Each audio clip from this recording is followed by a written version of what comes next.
Let me think about what I'm going to say first.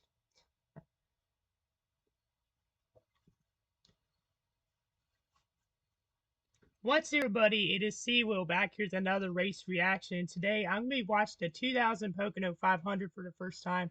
I'm very excited for this. It was the 15th race of the 2000 season. I was born in the year 2000, and I'm looking forward to watching this, and I'm sure y'all are as well. So let's go ahead and get right into this and see what happened in this race.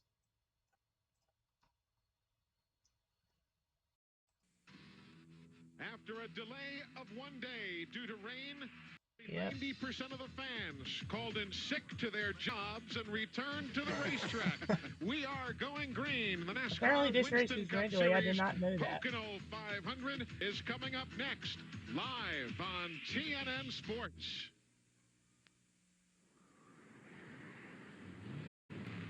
Hopefully my volume's a little not too loud, but we'll see. I've watched some races from the 2000 season, but not every one of them. And one of those being this one, I've not watched this race. Good morning, everybody. I've probably seen clips from it, but I probably haven't seen, but as I mentioned before, I haven't seen the entire race. And Pocono, honestly, a lot of people don't like Pocono anymore, but I've always liked Pocono. The Tricky Triangle has always been one of my favorite tracks on the NASCAR schedule. It is in the low Eli Gold and Buddy Baker on the ball. Buddy Baker is alongside. I'm Eli Gold. Down on the pit lane, 2 stories developing. We'll hear those from both Glenn. Looks like Rusty Wallace is on the pole. Glenn, give us the first story of the morning. Well, Eli's kind of a humorous one. The cars, the drivers were calling the cars about 10, 15 minutes ago. The engines were fired, and we walked down the line, and nobody in the 60 car, normally driven by Jeffrey Bodine. The cars actually were pulling away, started pulling away when Jeffrey came running out of the garage area and got in the car. And I walked over to him. He was holding his back like he had a back problem. I thought maybe he'd I'm pretty sure that was the year Jeff Bodine had that truck wreck at Daytona. That really bad one. I've been asleep. So here's Dick Berggren. Thanks, Glenn. Scott Pruitt's car is stuck down at the end of pit road toward turn 1. They can't get the engine fired. Apparently some sort of a, they're That's getting not pushed good. back now. Apparently some sort of a battery connection problem wrong with that race car. So Scott Pruitt hopefully to be ready in time for the green flag that is due in just a couple of laps. You see the track. I remember Scott Pruitt drove the 32. I just didn't remember what year. I thought Craven drove the 32 from like the year 2000 to about like 2005. Basically a day and a half of rain now, but we are set to go racing. Let's check out the Big K starting grid. I'm interested in seeing how they run at Pocono. Like, as we have the star lineup here. Because I've watched Pocono from different decades, and obviously they've had different racing throughout the decades, so I'm interested in seeing how close they may stay together for a while, and how many different green flag runs there'll be and everything. We got Michael Waltrip there starting in 11th or 12th. Rick Mast. I didn't know Rick Mast drove the 14 car. Okay. The Earnhardts are starting beside each other in row 8. That's pretty cool. Kevin LePage starting in 18th. Kenny Schrader starting in 19th. He has 5 poles here, and Brett Bodine with 9 Pocono top 10 finishes. Remember, Jeremy Mayfield had his first career win here back in 1998. Kenny Wallace, Mayfield won here, if I'm correct, twice in his career. That's a nice There's Bill Elliott, of course, it pales in to the 25th. 699 starts from a partner sitting up here to my left. That just lasted a long time. Yeah, all the way to the Hall Matt of Fame. Kenseth, this was his managed to rookie year. last. I always like the Sterling Marlin scheme, that 41 that just popped up on the screen. Marlin was he should. I mean, I feel like he definitely could have won the 2000 championship or 2002 championship if he hadn't gotten hurt. He was really strong that year in the silver bullet. Dave Marcus is starting. Dave Marcus had a really bad wreck at Pocono. It was either in the late 90s or early 2000s. I don't remember what year. But if y'all haven't yet, I actually made a video about Pocono. That it's the most viewed video on my channel, and it's basically like the worst crashes at Pocono, but I put a lot of research into it, and I've uploaded it last year, so if you haven't yet, go watch that. 200 miles an hour.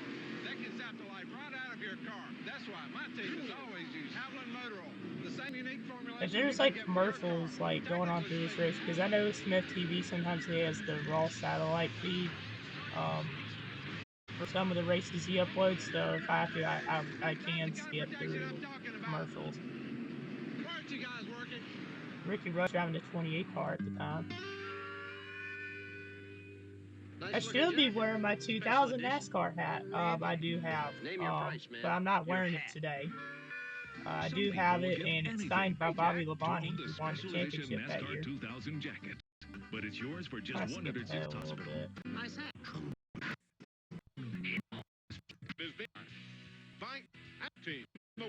The three drivers who failed to qualify. Darrell Waltrip did not qualify, and I think that they should be going green this time back.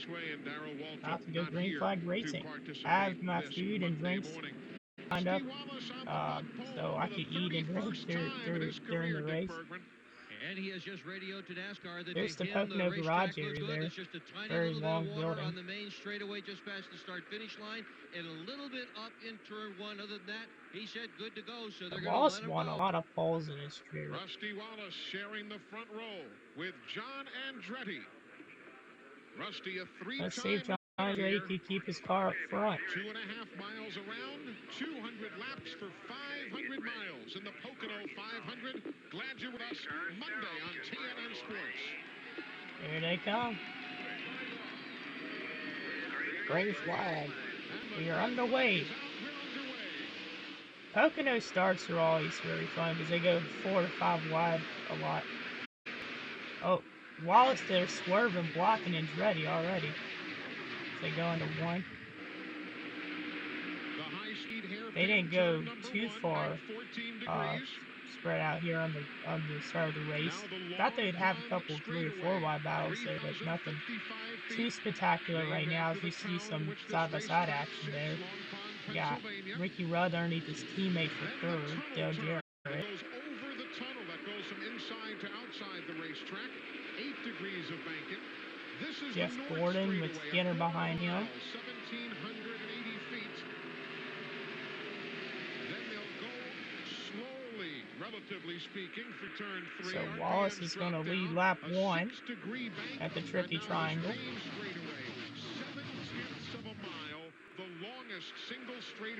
And I always love this camera shot from turn 1.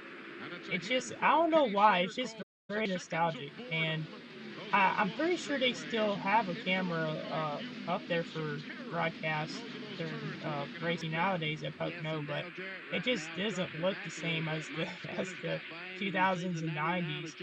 Just the cars racing towards turn 1 at almost 200 miles per hour. That camera angle is amazing. Stewart, that orange machine, number 20, he's Jeff Burton underneath Tony Stewart. And again, the north straightaway. I always like that Mark Martin scheme there. The flat turn 3.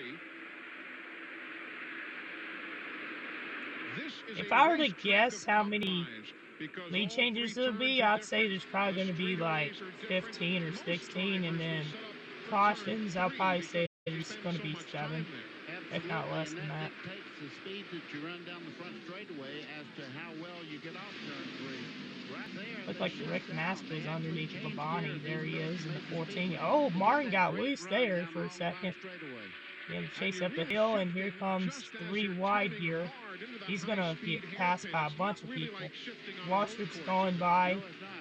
The Earnhardts are gonna try to get by here. Getting into turn 1, as Dale Earnhardt Jr. and his dad are running side by side across the tunnel turn. Andretti's still in second. I'm actually a little surprised by that. You shift there and back in the throttle wide open, but it's not like you're shifting a regular transmission. The variance in the RPMs is only a couple of hundred RPMs between third and fourth. There you see the battle for second spot. The 28, the black car, Ricky Rudd. Earnhardt went really low there. John Andretti. Earnhardt's been making some passes here early as Rudd goes into second. Perfect on the bottom part of the racetrack. When he went by his teammate a while ago, Dale Jarrett. He just turned left right I'm in the middle surprised of the Bill corner, Elliott's drove all the way under back him in and like right out the 26, corner but and then pulled again, away. he had some rough times in the Brandon Happy 94 to Hour, say the least. the final But he practice, or more was appropriately really put, good at Happy Pocono in the Half Hour, 80s. because of rain, was about a day and a half ago. But for what it's worth, If I'm correct, department, Ricky Elliott Rudd was won very, both of very the quick in Pocono that races in final practice. 85. He's been quick since he unloaded, and this car is But thank y'all for been known to tuning run into very the well stream. here. If The y'all 28 haven't car, yet, and Dale Jarrett ran hit the it like here, button and won the subscribe. race I'd here really when he appreciate was it. driving the 28 Follow me years on my back. socials. They're in the description below. I appreciate y'all's support. Right And I now, love doing still these race single file reactions. on the So main if y'all have any straightaway, but later suggestions, on let me you're know. going to So be we seeing got all sorts of Earnhardt 3 and 4 making and a 5 wide very battles. quick Here comes left-hand Dale turn Earnhardt. You on the saw him pit peel off road. the racetrack. Unscheduled I wonder stop what's going on for here. Dale Earnhardt. His son Kerry Earnhardt won the ARCA 200 Yeah, going here into on this race, Saturday. Earnhardt was second in Dick Berggren, what's points. the He was problem? like Flat right front 100 tire. Then they back, put the right almost side 100 tires back on in that Bondi car, going only we into could this see it as race. he So came down pit road. this It is is not definitely good for soft, Dale Eli. Earnhardt here early. Tough Maybe break it's for the a Winston Cup strategy champion call Dale here. Earnhardt. I'm not going to speculate, but all the Goodyear's worn off the side of the sidewall of that car. He's gotten into It looked like somebody the because right front you was a little notice the flat. white We marking got on that tire there. When he right was side coming in, there tires was here. no marking Just whatsoever 2 on the tire right change front for tire. Earnhardt, but Now, he's the going to good be thing about in the Pocono tail of is the if field. a It's stop gonna, is unless a fairly caution routine like happens, this one he's here, got a you do long not ways lose a up. lap. As you can It see takes here, you darn near a Wallace minute is to already make a almost complete lap here at almost Pocono close to lapping International him. Raceway. So even though you have to make an unscheduled pit stop, as Earnhardt did, he does not lose a lap. That's one of the beneficial points of this long, flat layout. You do take a long time to get around this racetrack. Ricky Rudd, he had some success in the 28 car. I felt like in the 2000, there was a couple seasons with Robert Yates racing where he came close to finishing like in the top 2, top 3 points, and that was a championship contender, but just had things go the wrong way for him. There's the 1 6/10 second spread between Rusty Wallace and Ricky Rudd. Yeah, Wallace seems to have the fastest car so far. There has been some movers like Jeff Burton, You know what's interesting? but talked about Rudd's moved the most out of the top 5 so far. Look at the donuts. Get back to that. Remember where I think that's Earnhardt Elliott. Okay, Elliott Sadler, Dale Jr., and Matt Kins up there. The Budweiser car. I wonder if that was a father-son. Maybe Junior forgot to give his daddy a Father's Day gift yesterday or something. Well, I tell you, since the day that he started racing, one of the most hair-raising experiences I remember was the IROC race that they had in Michigan last year. I know there were some people. I know it's kind of a random topic, but I know there was like some people that like complained about how long the Pocono races were, and yeah, they were long. They were 500 miles, 200 laps, and they ended up like over the years NASCAR shortened the races at Pocono from 500 miles to 400, and I mean, I can understand where they're coming from with that. I personally, whether it be 160 laps or 200, I'd still watch. I don't think it's that big of a difference, but it is a 100-mile difference, and the races are shorter when they're 400 miles. But the 500-mile races at Pocono, I mean, even back then were just grueling and just long. Like, there were some that I've watched from the 80s that were like 4 hours plus long. And then reintroduced it with Jack Roush in '89, but the payoff. Y'all saw on the screen there that graphic. Some of the guys that have lost some spots. I think that Matt Kenseth, he started 29th as you saw on the screen, and he's fallen back some spots. Then Junior, he's fallen back a good bit. Kenny Wall started 24th and is now 42nd. Dale Earnhardt had made that unscheduled stop, is currently last. Leads. There's Dale Earnhardt running in 43rd. But one thing that I found very interesting, I think that the Fords seem to be really strong at Pocono in the early 2000s.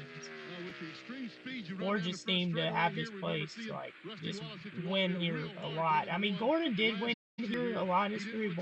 I think he's tied with Hamlin for most wins with 6, but The tire was Ford up, seemed but to they have did the not get the Fords fin back in the completely early fixed yet, so it's 2000s messing up the seemed aerodynamics on it. to But have the Carl and Richard stranglehold of Childress the tricky told me they thought triangle. it was going to be okay, no further damage. Interesting. If Earnhardt didn't hang I with his know son, my somebody English certainly isn't did. Well, somebody has. doing too And well the so other far thing this is, stream, so I I do noticed that all apologize. the markings on the Man, it's outside, only so 9 I laps know he had in. made contact.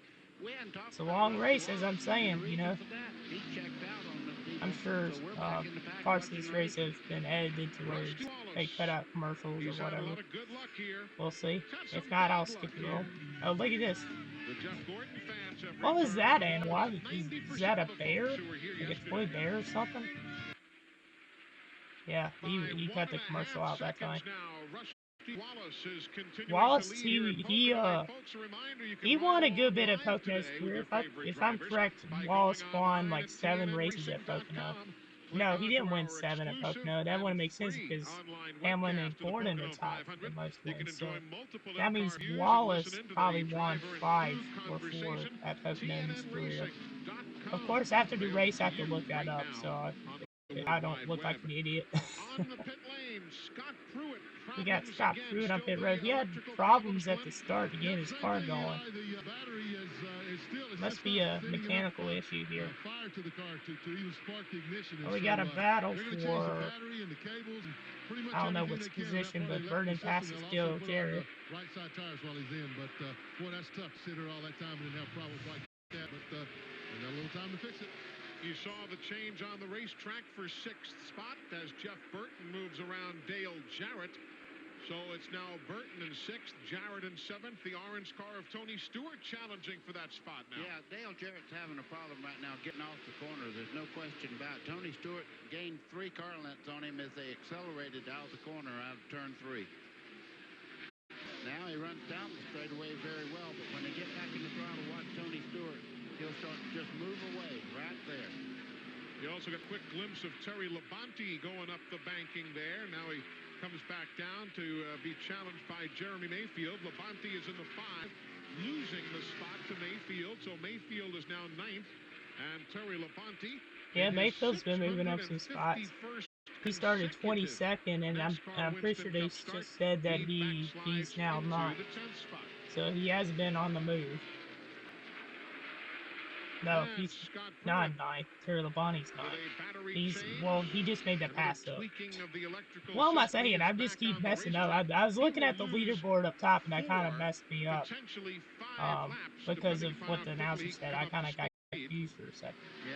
But anyways, I hope you're enjoying the race so far. I know it's been all green so far, and Wallace seems to have the most dominant car. We'll see how things go as the race progresses. Long green flag runs at Pocono. Obviously, everyone spreads out. It's a huge track. As we got Jeff Burton, he's been moving up spots, and he's closing in now on Jeff Gordon. Jeff Burton's brother Ward was 3rd coming into this race in the point standings, which, you know, Ward Burton, he hasn't been a factor so far in this race. He's been farther on back. As we got Stewart now looking underneath Gordon. Gordon just hasn't been able to protect his position most of this race. He's just been getting blown by some. Going for 3 in a row, and that car is like a bullet in the race. It's interesting too that Pontiac has won only 5 of 44 races here over the years. Of course, they swept them both last year with Bobby That's an interesting Labonte. fact because Ward Burton's in 22nd. Here last year, you have to go back to '93 when Kyle Petty had last won in a Pontiac. I do remember watching that race before. Dale Jarrett, Jeremy Mayfield, and Terry Labonte. That is 8th, 9th, and 10th. Jeremy's car seems to accelerate very well out of the corners. He runs a very soft suspension on his car. If you notice, he goes in the corner, it looks like the left front's on the ground.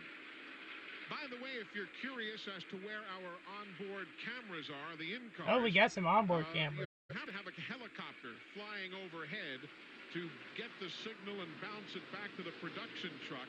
And regretfully, though the racetrack itself is fine, the ceiling is very, very low here. A heavy overcast and certainly some fog still hanging over the racetrack. And the ceiling is too low to allow our helicopter look to at some of the fly movers right so far. now. Burton actually has Raise moved up 11 spots. We'll He's still pretty far back. and get those onboard pictures. But he, as I mentioned, he was third in points coming into this race. This is race 15 of the 2000 season. The 12 machine, Jeremy Mayfield. Yeah, Pegasus is doing pretty Mayfield's well on the move. He makes another pass here, going by Dale Jarrett. That car is flying too. Takes over 8 spots from Dale Jarrett.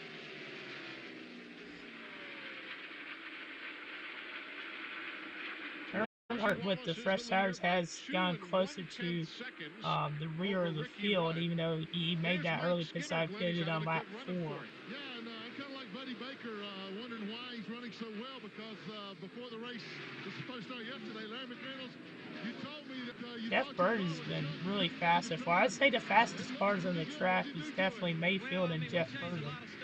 Here's Larry McReynolds to go. Some rear spring stuff, and right now he's actually a little bit loose. And I didn't even know Mike Skinner could say loose, so we're not going to make you can't push at Pocono. You got to be a little bit on the free side. So we'll probably we started on scuff, so we want to see what stickers are. Start eating That's food. what we'll be going to next, just with a small adjustment. Watching this race. Well, that's interesting. We'll keep an eye on that, because they do have, like you said, stickers up here on the wall for the next time, see if it changes the car very much. That might have, play a big role in the outcome of this race today, guys. Let's remember also, folks, that Skinner led here in June of '97 before engine failure ended the day. Then in July of '97, he finished in 6th, which at that time was his career best in his young career. So the fact he's doing well maybe shouldn't be a surprise. No, and right now he's got a strong charge right there by Tony Stewart. He's going by on the trying to go by on the inside. Skinner's got a very fast car down the straightaway. Tony Stewart could take that car anywhere he wants to on the racetrack, though, and he should make this pass on the turn as they head into turn 2. That's for 4th place. So Stewart has 4th, Skinner 5th. Jeff Burton may wrestle it away from Skinner on the north Burton straightaway, and Stewart has been definitely making a lot of passes the last 10 laps. A couple of spots. But every lap is a good one for that man, Rusty Wallace. His lead 2 and 2/10 seconds in front of all of those folks who called in sick today from work. I'm hoping we got You just a got car. a glimpse of Wally Dallenbach taking his car Must to have- the garage yeah, he did hit the area. wall. We are under caution for the first time. Wally Dallenbach. As I was saying, I'm hoping to go to my first Into Pocono the race sometime garage. soon. He was involved in the tussle I'm thinking with of going Wall. next Same season. time Dave Blaney had some problems. That's a bad looking. Yeah, that one won't be fixed, I don't think. Watch again what happened. All right, so Marlin let's just see. on the Did he have inside of contact him from as they go Marlin? into Yes, he tunnel did. turn. Contact right there. You see Sterling turn. It's not the first time to the Marlin left, has wrecked back to the anybody at right. Pocono. He misses He's done it some real before. Contact, but he set this off by touching the back of Wally Dallenbach getting in the corner. And then unrelated It to just that, looked like, Dave I mean, Blaney losing return a these right cars, rear especially tire, in but he has been able to turn continue 3, around. sometimes it can be 2 cars in, really tough. three Your car cars tends to involved, slide up Sterling the who drove track, away, so Wally who's gone to the garage, Marlin and then in a definitely didn't totally do that on separate purpose. incident, Dave Blaney losing a right rear tire. What this caution does do, Let's see, however, will is anyone allow come in Dale the Earnhardt to pits stay on here? the lead lap. Remember, If he I were made if that I were crew scheduled chief, stop I'd back probably on lap pit here. 3. You get a lap down here, buddy. It's not like getting a lap down at most any other racetrack. You're exactly right. You get a lap down. Yeah, You that spend is the fact. rest of the day a lap down, because it takes forever to get around here, first off, and it's a 2.5-mile racetrack, a flat track Heads at to that, the so you garage to don't work on drive the up car. that much on a car if you're a lap down. So the first caution flag of the afternoon, or actually still the morning here in Pocono, 10:30 on a Monday morning. Rusty Wallace had a comfortable lead of 2.9 seconds that evaporates with. All right, so let's this see who yellow will win the flag race off period. pit road. Number 22 is when the first round of pit stops take place. Dr. Bergman. And his crew chief has just counted Rusty Wallace down. Wallace said 4 tires, no 4-tire changes. call for Rodney Wallace. Pemberton, crew chief, said no changes. I wonder if Rusty anyone will said go with 2 none. tires. If they They're were changing to nothing do except that, 1 I'd be tire. kind of And surprised Doug though, Engels because with of a full load of that fuel long in it. green One flag lap. run there to start the Okay, I race. stayed down in Mike Skinner's pits, and Larry McReynolds told me they're going to tighten the car up just a little bit. Remember, he told us just a little bit loose. They're going to put about a round of bite in the car. They're doing It that looked on like the left Earnhardt rear was with on pit the road tires this back to in beat. earlier. And remember, they're putting on sticker Probably to tires top on off the fuel or It's something. down and away, so we'll see how those stickers work out.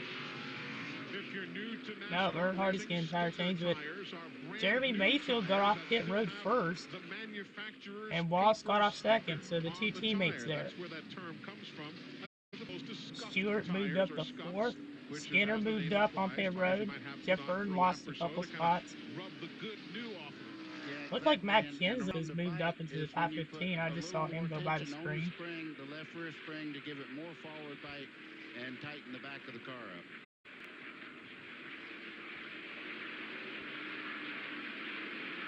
Kenny Wallace on the pit lane. He was Uh-oh, not running problems. well. He was back in 42nd spot.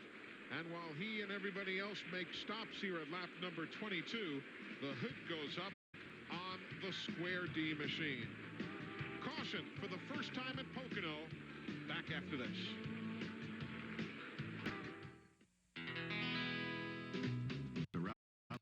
It's ahead here.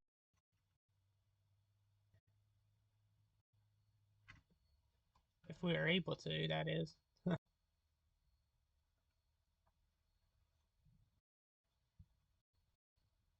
third turn at Talladega. To the pits of Laguna Seca. I don't want to cause this. I don't know. I've had a lot of internet problems in the past where I'm doing race crashing and last ahead, it causes the stream to cut off. So I'm hoping it doesn't do that this time. If it does, it is what it is. I have to re-record it. So. I don't know. It's just so. We're not sure about the whole flame thing. I'm just gonna let it be. I don't want to press an issue because I don't want to cause any problems. I don't want to have to re-record it. You know what I mean? Welcome back to Pocono International We're Raceway. back. Folks, if you'd like, you can enter TNN's Red Wing Shoes, work hard and win sweepstakes, and you could be a winner. Just tell us the position of John Andretti's number 43 STP car at the halfway point in the race. That's at lap number 100 here today. And you could win one of 2 grand prize trips to a NASCAR Winston Cup race aired here on TNN, or 1 grand prize Dodge Ram truck. It's easy. Just go to your local participating Red Wing shoe store for an official entry form, or send your name, age, address, phone number, and the answer on a postcard to the address you see on the screen. Or if you'd like, you can enter online at country.com. Either way, we'll be hoping to see you at an upcoming race, and we'll remind you where John Andretti is running when we get to halfway here at Pocono International this morning. Well, the team cars are at the head of the field. Jeremy Mayfield leading Rusty Wallace. Glenn Jarrett watching it all unfold on pit road. Hey guys, just Yeah, a respond lot to of some cars messages gained some big positions while we're on under the pit stops. caution. First, we'll start with Matt Kenseth in the 17 car. He came in running pretty far back in the pack, and There's they Matt only changed Kenseth. 2 He tires. won the They got him all 2000 the way up to Coca-Cola 14th. But the 600 guy in his who rookie paid the year biggest too. leap was none other than Jeremy Mayfield, Rusty Wallace's teammate. Jeremy's guys changed right sides only, and that got him out in front of everybody else, got him in the lead. They made no other change to the car. He loves it the way it is, Dick Berggren. Well, Kenny Wallace doesn't like his car the way it is for sure. He has broken the spring bracket, the anti-roll bar bracket on the left front corner of the car. This is the bracket that was on it. You can see how the thing is broken right in half. Right now, Jimmy Ellis's crew chief is underneath. They're trying to put a new one on, and they just missed staying on the lead lap. He got down to the end of pit road. Panel man said you got here too late. He backed the car down. They threw right side tires on it, and now they have just finished the Wallace repair. is So Kenny Wallace will rejoin the field. got going, but I don't know if he lost the lap or not. Hi, Doctor. Thank you. Before we go back to green, want to say hello to Rodney Halverson back home in North Carolina.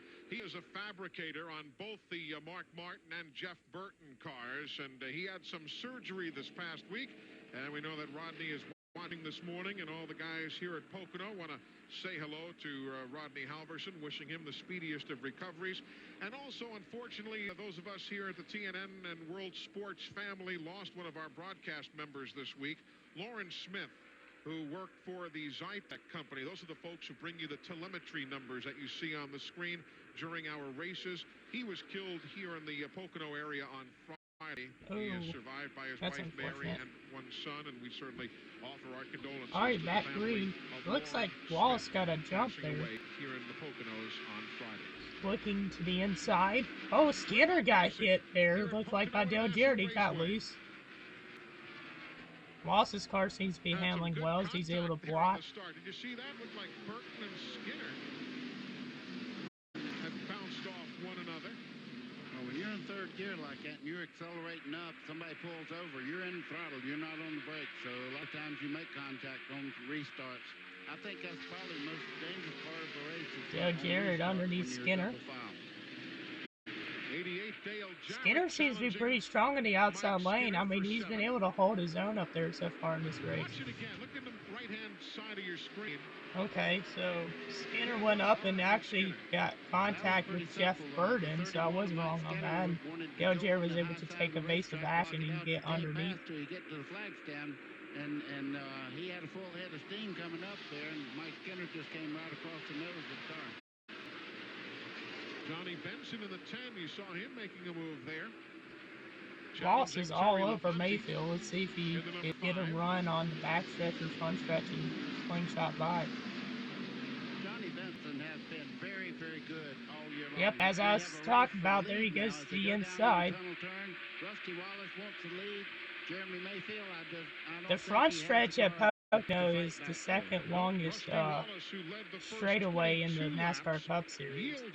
So there's always plenty of room there to slingshot by, including the backstretch of this track as well, which it is a triangle, one of the most unique shapes of track, one of the most unique circuits in NASCAR, and they get to about 190 or so sometimes going down the front stretch. Depends on what era, obviously. But I remember I've seen races where they were going a couple, like 204, 205, going into turn one. And if you lose your brakes into one, that's not going to be a good ending for you. I'm going to tell you that. And he got with a great guy. We've seen plenty of bad wrecks at Pocono in the past. It's like having a brother working on the car, and they really understand what it takes to make Looked like Steve Park was underneath Ward Burden. Jeff Gordon lost a lot of spots, I saw on the leaderboard. Well, Eli, first thing I want to say is this is the first day of yeah, Dale Jr.'s been struggling so far. This might be his first Cup race at Pocono because this was his first full-time season in 2000. He's battling for Rookie of the Year with Matt Kenseth. When he put the tires on, the lug nuts fell off, and so they had to pick him up one by one and put him on the car. So he lost a lot of time and obviously a lot of valuable track position. Wow, 3 wide there. Kenseth took a peek. Waltrip on the outside of Ken Schrader, I believe. Oh, 3 wide again here. This is a good battle.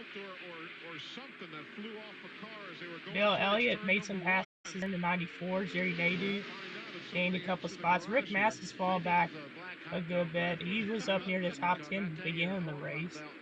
And then Jeff Gordon, he was in the top 5 early on. He's lost a lot of spots. Dale Earnhardt's moving up. Mark Martin, he's farther back than he was too. I don't know what happened to Martin. Maybe a slow pit stop. If you haven't yet, hit the subscribe button. He got the flat back, as a matter of fact, and drove up, and he's coming up through there. Look at this. Look at that move by Park. Gordon really did run him down there, but Park had the bigger run going into one and makes the pass.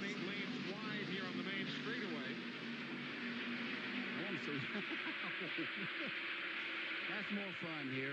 That's why I like Pocono, because it's different. I haven't seen Bobby Labonte most of this race. He was the points leader at this moment. I believe he was ahead by around 100 points over Dale Earnhardt going into this race. Labonte was in the points lead most of the 2000s.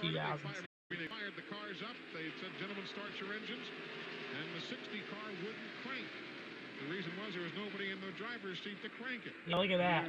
26, 20, 17. Martin, I was wondering what happened to Martin. Maybe they sped in, I missed it.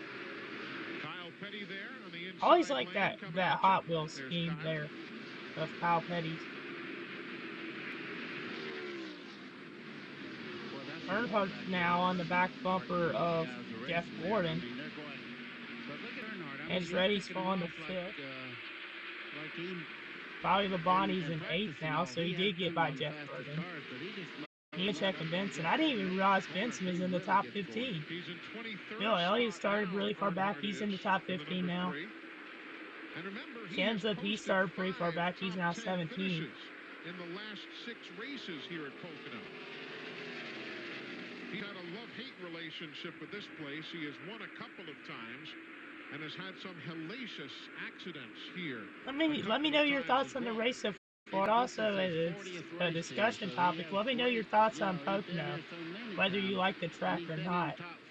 Give me your opinions. I'd like to hear them.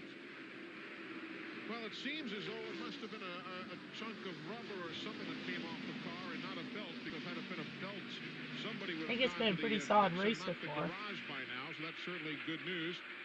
That only not a lot of lead changes, but definitely there's been a lot of passing. Area, Wally going in with an accident back on lap number 20. There's some races from the 80s, and I know 79 had a lot of lead changes in that race. The 79 Coca-Cola 500, if I'm correct, had about 54 or 56 lead changes.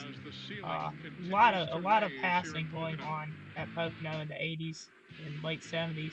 Welcome back, everybody. Rusty Wallace still leading. Jeremy Mayfield, Ricky Rudd, Tony Stewart. John Andretti. Sun's run with Michael Waltrip, and this is a bad spot to have a problem too on the front stretch. You have to make your way all the way back around the track, so he's going to lose a lot of time. It blew up. Yeah, Keep on the bottom.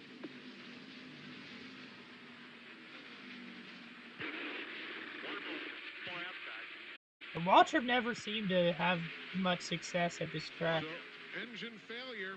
You heard Michael say it blew up.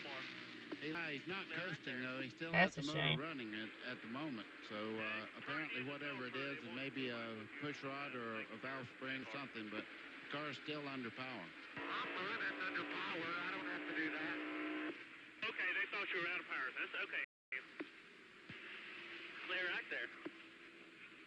Mayfield from 22nd to 2nd. That's crazy in 34 laps. Scoring in the upper left-hand corner of your screen. Napa inviting you to stop by any Napa Auto Parts store in June for the chance to win a new car for life. I wonder. I know this is another random topic. I know there's different auto parts stores like it really sounds bad. So it's AutoZone, Advanced Auto, O'Reilly's, Napa. Let me know which ones y'all use. Oh yeah, he's definitely blowing the engine. Let me know which ones y'all use, because I don't hear many people talk about Napa as much as they used to. Napa was a big sponsor for NASCAR for many years. They were sponsored for Michael Waltrip Racing, and they just, I don't think they still sponsor anybody anymore.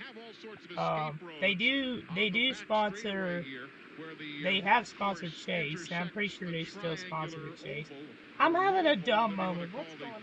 Road course and oval combined here. Napa's still in NASCAR. I'm tripping. But yeah, I had a brain fart. But Michael Waltrip is trying to get off the track. I don't know if this is going to cause a caution or not. I mean, he is well off the surface, but I'd be surprised if they threw the caution here, because he's pretty far off track. And Ricky Rudd now got in second spot. They're going to put the caution out right now. That's probably got to be the dumbest thing I ever said on stream, saying Napa's no longer part of NASCAR, like as a sponsor. Like, that's probably the dumbest thing I've said. I was not thinking before I said that Napa is with Chase Elliott. I'm so stupid. And we do have caution. Okay, so they did throw the caution. Remember, this race was moved a day back because of rain. And it's been overcast this entire time so far. But one thing that would be pretty cool, I don't know if, like, as I'm mentioned, I want to go to Pocono, but to do media at Pocono, like maybe like photography during the race, that would be pretty nice. Especially like on the back stretch or turn 3, for those photographers who are standing. It's definitely a goal of mine in the future. He did everything he could to keep from having to bring out the caution. He got as close to the inside wall and all, but NASCAR did the right thing there, because you never know where these cars at 200 miles an hour might end up if they slide off. And as y'all know, I've actually I photographed the recent Goodyear 400 at Darlington a couple months ago. That was an amazing day. That was like one of the most funnest days I've had. And a great experience too. And very thankful for the opportunity to do that. So we are under caution for the second time here today. The first yellow coming out. I don't know if I'm going to be going to the Southern 500 or not. We'll see. I may be going to. There's a possibility of me going to the Roval this year and then maybe Talladega, but who knows? We'll see. We'll figure it out. In the garage area. Oh, Ricky Rudd running second. You see him right there. I might be going down to Talladega for the weekend like I did 2 years ago. Not confirmed, by the way. I'm just saying there's a possibility. But it would be nice. Looks like we're going to have pit stops again, so not long after pitting, just like a 15-lap run, so I'm actually kind of surprised that everyone's coming down pit road. Let's see who could get off first. Mayfield got off first last time. He had a lightning stop. I always liked that Mobile 1 scheme. Thanks, scheme. He said, while this chassis is running so well, let's not change anything. Let's go for 4. So Billy Wilburn's putting on the front tires. Rob Fuller is going to put on the back tires. Earl Barban is on the jack. This is the last year you see him jacking. At age 35, he says it's about as long as you can do this. Slow. All right, Rudd got off pretty quick. Martin gained some spots. A drag race down the pit lane. Who will it be? And there you see the pit numbers. Ricky Rudd looks like Mike Skinner got off first. Okay. Got John Inch ready. Jeff Burton moved up. Uh-oh, problems for the points leader, Bobby Labonte. Both races here yesterday, or excuse me, last year, and now Bobby Labonte with problems during this pit stop. And they're looking under the rear, under the front, trying to find out what the problem is. I tell you, he's the points leader right now. This is really, really bad if they don't find out the problem. Problems. Bobby Labonte has a 98-point lead on Dale. Okay, 98-point lead. I knew he was the points leader. I just didn't know by how much. Look at that. What is that? They put a whole shirt over him and everything. Hey, coming up on Saturday on TNN's Saturday Night at the Races, the ASA drivers travel to the I-70 Speedway in Odessa, Missouri.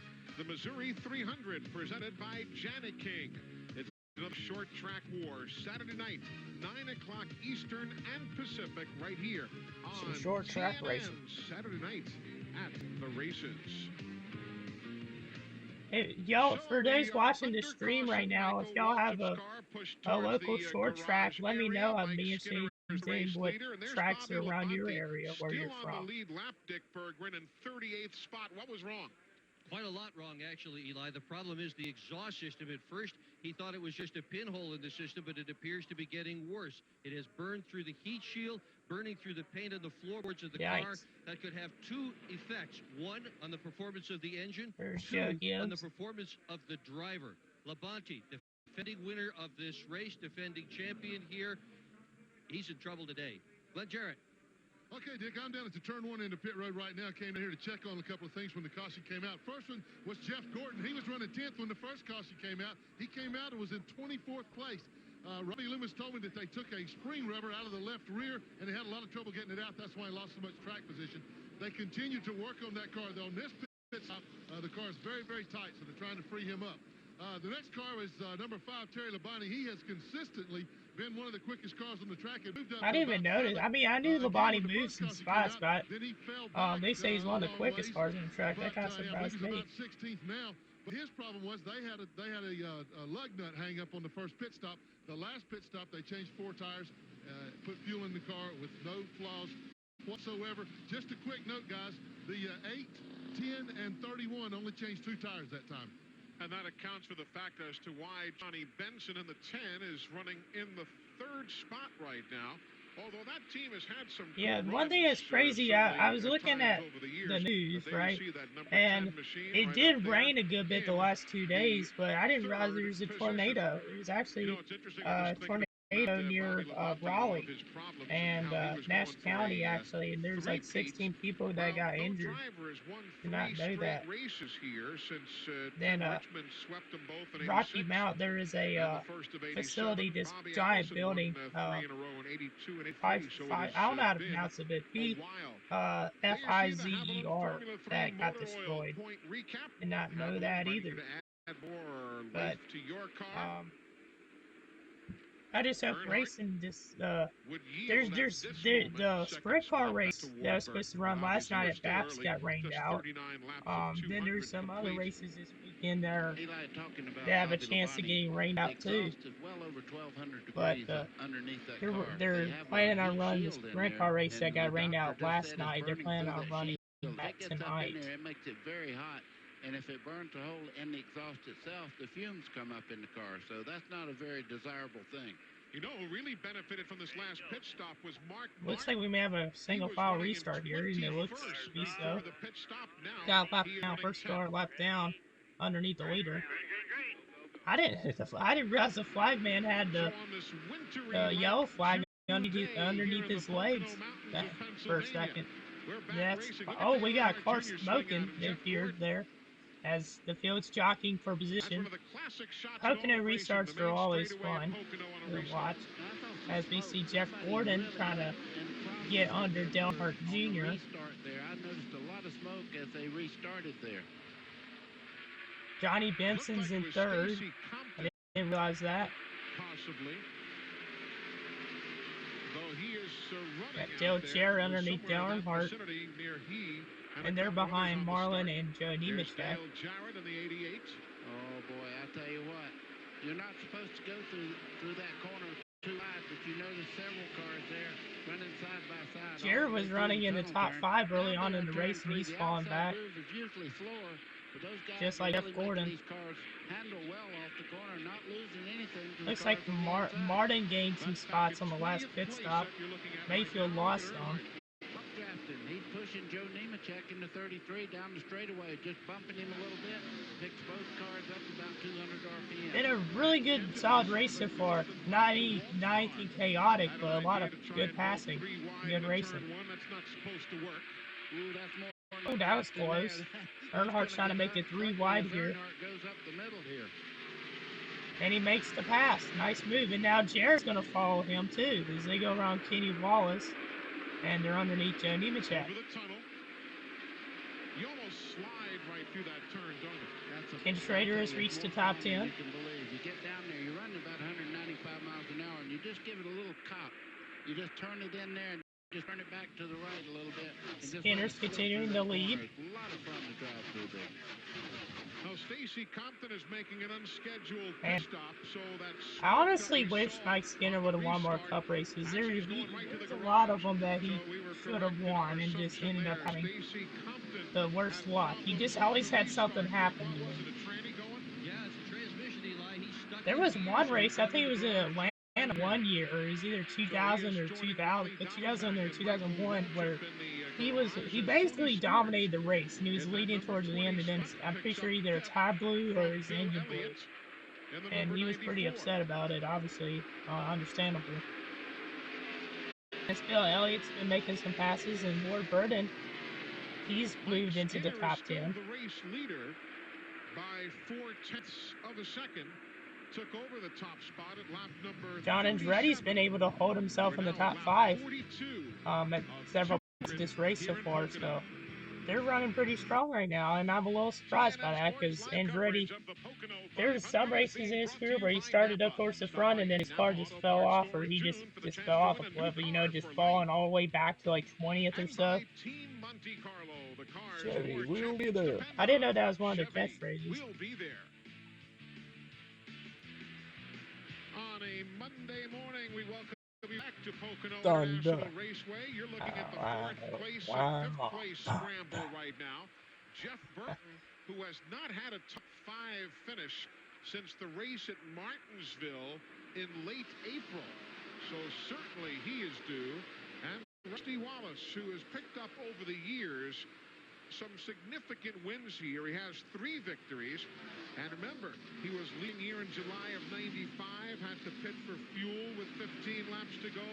He was also leading here a few years ago when the right side window came out of the car, and he had to stop to put in some new pop rivets there. He would have won here in June of '96 if he hadn't burned out the clutch.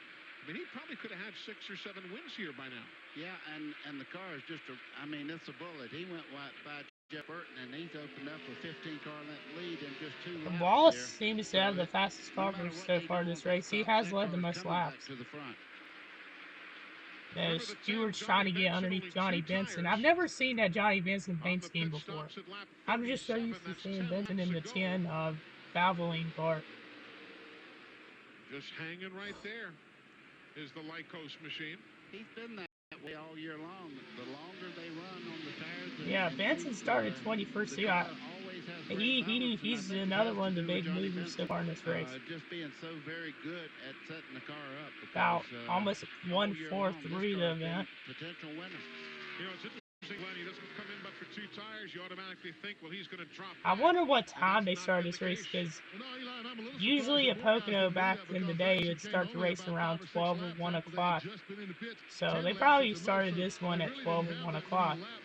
But since it's on TNN, it would make sense to start it at 12 because they had postponed it today and people have to go into work the next day and all that. I wonder, like, for those that have been to Pocono, if you're watching this, how bad is the traffic there getting out of races?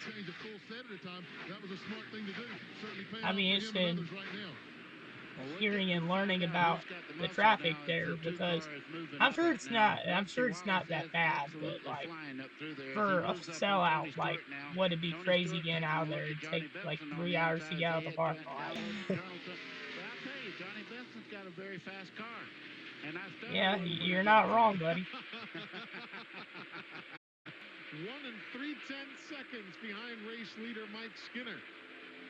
Bill Elliott just started 25th. He's in the top 10.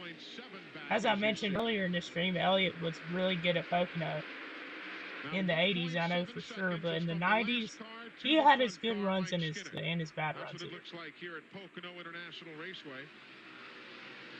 I'm just surprised Chef Gordon's so far back. He had started in 5th, and he had been running well, and then now he's just in the mid-pack. Sundays fans definitely look pretty joyful, and then there's some that are like, oh, whatever, I'm on TV. Welcome back, everybody, live at Pocono International Raceway on this Monday morning. A day delay due to rain and fog. We have had a change there in the 2nd spot. Tony Stewart. Yep. Tony Stewart's on the move. Made the pass on John Andretti. Here's first where he passed for 3rd spot, going around Johnny Benson. Yep, that's a great spot to make passes here. Coming off of 4 down the straightaway. As I said, the 2nd longest straightaway in NASCAR. Turn 1, Stewart's car is just very, very quick. That gave him 3rd spot. He then went around Andretti to grab 2nd, and now he's setting his sights on Mike Skinner, who's somewhat... Average speed's only 131 miles an hour. I thought it'd be more than that. I thought it'd be like 140, 150. All of a sudden, somebody said, okay, but I am way off on that. He is flying up through here. Car's been very, very good in the corners, but whatever they've done to this car, I think they've made some air pressure adjustments or something, because we've had 2 cautions so far. One for Michael Waltrip and one for Wally Dallenbach. Dallenbach had wrecked after contact with Sterling Marlin. Where you have to use every club in the bag. Same thing. Waltrip's caution, he was in the grass. They had like blown his engine, and he couldn't make it back to the garage or pits or get too far off the track. As it looks like Stewart's now about to make the pass for the lead. If they go down the tunnel turn, this ought to be simple. And indeed it was. Man, Tony Stewart in the 20 car in the early part of his career was phenomenal. So Skinner leads from 36 won a lot of races. to 53, and Tony Stewart will take over at lap number 54. Checking in Tony's pit. Well, we're down Dale here. Jarrett's falling back to 18th. That's wild. Know that he took the lead. This is the 5th race in a row that he has led in Winston Cup competition. What's interesting about that is he hadn't There's a led shot of the crowd. Looks like a sellout. Probably was. I would assume that not everybody would come back after it had rained, but there's a lot of people still there. Every race he finished except Daytona, where he had a pit road problem, he was in the top 10. So he hadn't been leading. Another discussion topic, I know it's kind of random, but if you're watching this right now and you're able to chat, let me know your thoughts on the Grimace shake. Have you tried it? And if so, what would you give it 1 out of 10? I have not tried it. I'm kind of afraid to try it. I'm not gonna lie. Because I've heard some good and bad. Got Mayfield, he had worked his way up from 22nd earlier to even lead the race, and then he fell back on this last pit stop, so he's trying to get back in the top 10. It's all over Ricky Rudd. Terry Labonte's behind Bill Elliott behind them. And the Pontiacs seem to be up to speed now. They can run with Ford and then run with the Chevrolet. Lap number 55, still in the early to mid stages of the Pocono 500. Wally Dallenbach coming back, 35 laps down. Remember that accident he had in lap 20?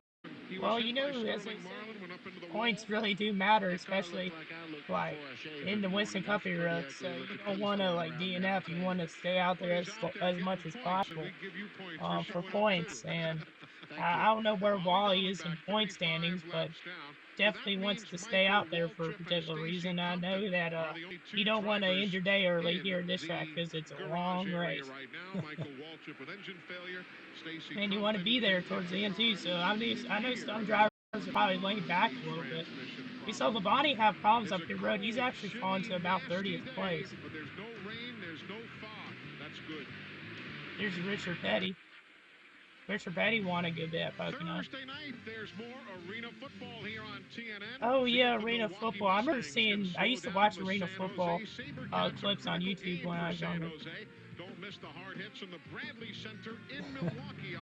They were pretty rough. Cunningham and Jill Arrington, Thursday night, 8 o'clock Eastern and Pacific, right here on TNN Sports. We'll see you Thursday from Milwaukee. Their version of Thursday night football. Because there's no NFL going on during the summertime. Except for training camp in July and August. Himself through the corners now and onto the straightaway. And if you're trying to find the flaw in that car, yeah, Stewart's probably got a 2-second lead. At the moment, but you have to remember something else. He's way out there. And some of the cars that are back in the field right now, they'll make adjustments and they'll be running. I'm surprised Wallace isn't up in the top 5 at the moment. He probably is, but he's farther back than I expect considering how many laps he led early on. And they're swinging through that turn where the RPMs drop down. Gordon's moved up some spots from the last leaderboard update. Commercial break, but he said, "Watch what he's doing here. This is where he makes a bit of a different move than the other guys." Okay, from the helicopter. Labonte's moved up a couple spots too. Junior and Schrader have fallen back a lot. I mean, he's going way wide and then cutting straight down to the bottom of the racetrack, whereas other people go in and go up the racetrack. He's making a square corner. He's going in like so and going across. Oh.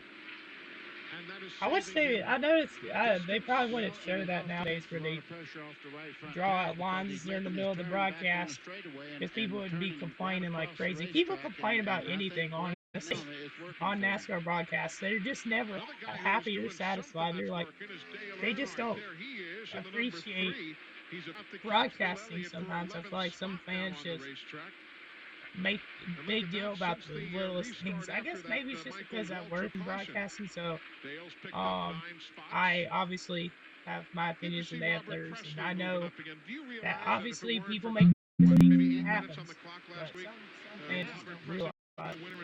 Oh, battery's about to die on here. I need to charge my Pemberton has just went to work with him this year, and he's made a real difference there, and I'm sure that Robin... I should start charging it earlier. I'm not going to lie. About what good setups they have under the cars, and right now he's turned Robert Presley's season around. They're a contender. That's for 6th place on the screen. 99 Jeff Burton, 28 Ricky Rudd. There again, the battle for 11th and 12th. Now back to the other battle, trying to keep I've you had my abreast of computer them all. die doing And a Ward stream Burton's before, and it's not closing in fun to too get it for back that up. rear flank. He's right behind So, the 28. Rudd has If moved you're a up some Stacey spots from Compton the fan, last they've three got their starties. problems fixed with the Trying to get by transmission. Burton. He is Burton's coming been back pretty onto the strong in track this race. 20 laps down. There is Compton in the Kodiak So we got Ford. car on pit road. So Stacey is back, meaning only Michael Waltrip is done for the day, gone with engine failure, and he will not be returning. Just in front of these guys, John Andretti is in fourth there in the 43. These guys are picking it up, and as you said, Ward Burton has turned it up a notch too in the Pontiac. He's now starting to move up in the field. He has not run well here at Pocono, Ward Burton, though the 43 car certainly has over the years.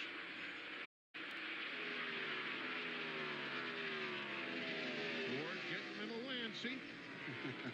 He won't get that antsy going in this corner. No. Right around the bottom's the way to get through there, and then you let it sweep out right out against the wall when you have the car set up properly. You realize that Ward has completed more laps this year than any other driver?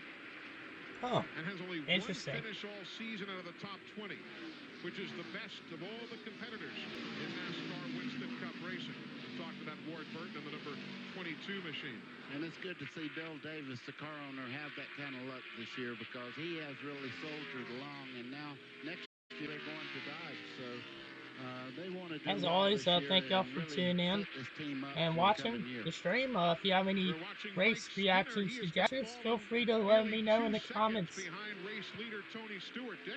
Well, the conversation between Skinner Appreciate and y'all's his crew support. chief is that they've got a vibration in that car. Still crazy to think that I've got to 1,000 subscribers because it's been a goal of mine for a while and worked really hard to get there. So it's been quite the journey, to say the least. I'm hoping to obviously put out more stuff, but it's just work's been insane the last, like, this past month has just been absolutely insane with work. Just been busy working. I've worked, today I have off. I've worked like 13 of the last 14 days. Just been super busy. Out there and hopefully catch a caution flag and make the chain under caution. Last Thursday I had off, and then today I have off. But last Thursday I went to RFK racing with my friend Henry, and we had a fun day hanging out. We went to Concord Mills Mall as well. With crew chief Greg Zipadelli, they are leading today at Pocono.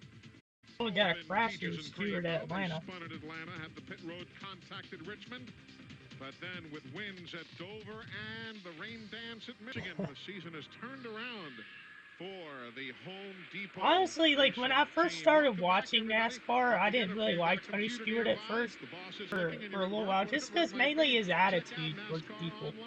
But over the years, definitely, I would say that I wouldn't say I'm a huge fan of Stewart, but I like Stewart Haas Racing and that team, because a lot of my favorite drivers are on Stewart Haas Racing, like Chase Briscoe, got Eric Almirola, Kevin Harvick. So, and for those that are also wondering, some of my other favorite drivers, I like Trackhouse Racing, so I like Chastain and Suarez. I like Alex Bowman. I've met him before. I've met a lot of different NASCAR drivers. It'd be a lot to talk about, so I'm not going to do that. I'm trying to focus on the race. But I've met Larson before. He's really nice. Crazy. He likes it. I hope the doctor gives him the all clear this week, because 6 Point out in Sonoma, California is a long drive. I'd say I like Hendrick Motorsports, but they're not one of my favorite teams. Like, obviously I like Stewart Haas Racing and Trackhouse Racing more than Hendrick. Oh, we got debris on the track there. Oh, Benson hit whatever that was. Maybe we'll have a caution for debris here. But you know, William Byron, he's definitely one of my favorite drivers. I'd say in the top 10 of the Cup Series. And yep, the caution did come out. Mayfield's taking advantage here. He's already on pit road when the caution was waved. Jeremy had already entered pit road prior to the caution being displayed. Tony Stewart is the race leader. The one good part about that, Eli, is he won't lose a lap. The racetrack is so big. He's back out there. He's on the tail end of the lead lap. And as everybody else pits, he'll be right back up there. So Stewart's big lead has been diminished. It's smaller than Talladega, but again, not to belabor the point, but without banking what pit strategies people do choose here on the caution. To get around this racetrack, whereas at Talladega, Daytona, 48, 49, 50 seconds. Those 10 seconds are a big difference, as Robin Pemberton tries to get warm. Almost halfway. TNN Sports live coverage of the Pocono 500 is being brought to you by UAW GM. Assembly line to finish line, teamwork wins. And by Valvoline Max Life, the first motor oil specially formulated for higher mileage engines. Pit road, the busiest place in the Pocono Mountains today. Dick Berggren. Well, Tony Stewart has come and gone. He had called into his crew and told them the car is perfect going in, perfect coming out. Just don't change that. Got Wallace back up second. They did it with air pressure. Only change they made, they had a good stop. Glenn? And I'm down to Rusty Wallace's pit. Rusty's been fighting a tight race car as well, and so they made an air pressure adjustment. Also, they made a wedge adjustment on the car, so the car a little bit way tighter than Rusty wanted. Now let's talk about his teammate, Jeremy Mayfield, in the 12. Mayfield was on pit road when that caution flag came out. He went ahead and took the 4 tires. They went ahead and did the pit stop. Now, when things cycle around, he should be right up at the lead of the pack. Indeed, that's how things will cycle around. The piece of debris that the team started dodging, Bill Elliott was unable to dodge. The piece of metal got lodged underneath the McDonald's car, but there was no significant damage. He came around. They took a look under the undercarriage of the car. Everything was intact, no problems, and Bill is able to continue. But he was the guy who finally couldn't dodge the debris, ran over it, and carried it around for the remainder of that 2.5 miles. The infield's a bit down capacity-wise today. The grandstand. Nice aerial view of the track. On a Monday. Jeremy Mayfield, the man who is now leading here at Pocono, Pennsylvania, in his familiar number 12 machine. He's won at California. He won here at Pocono for his first career victory back in 1998. Jeremy Mayfield leading the Pocono 500. Welcome back, everybody, as the Rusty Wallace and Jeremy Mayfield team look on. Everybody's checking the radar again. You see the ceiling very foggy beginning there. to settle down one more time. Here at ground level, it's still pretty good visibility. But you see things are starting to drop down yet again. The spotters huddled. Oh, right. When I got up this morning, turned on the Weather Channel, it was 54 degrees. And I'm sure the temperature has dropped since then, and the wind has really picked up. It's, I mean, it's still winter up here in summer. They had a great summer. It was last Thursday. Wow, it's cold here. There you see how your favorites did in their pit stops. Everybody came in at lap number 74. Drivers that lost ground, some that didn't really gain ground. Andretti lost some spots. Ward Burden has slowly been working his way up to the front. He started pretty far back. He started like in 25th or something like that, and he's now in 4th. If you're looking for action on Wednesday night, well, you've come to the right place. TNN has this great lineup of shows: Dead Man's Gun, 18 Wheels of Justice, and The Magnificent Seven. It's a whole night of action every Wednesday right here on TNN's Action Wednesday. Eli Gold, Buddy Baker, Glenn Jarrett, Dick Berggren. That's the broadcast crew for this Monday's race here in Pocono, Pennsylvania, as we get set to go back to Green. Usually Pocono's infield. You see all those cars there? Usually their infield areas get sold out.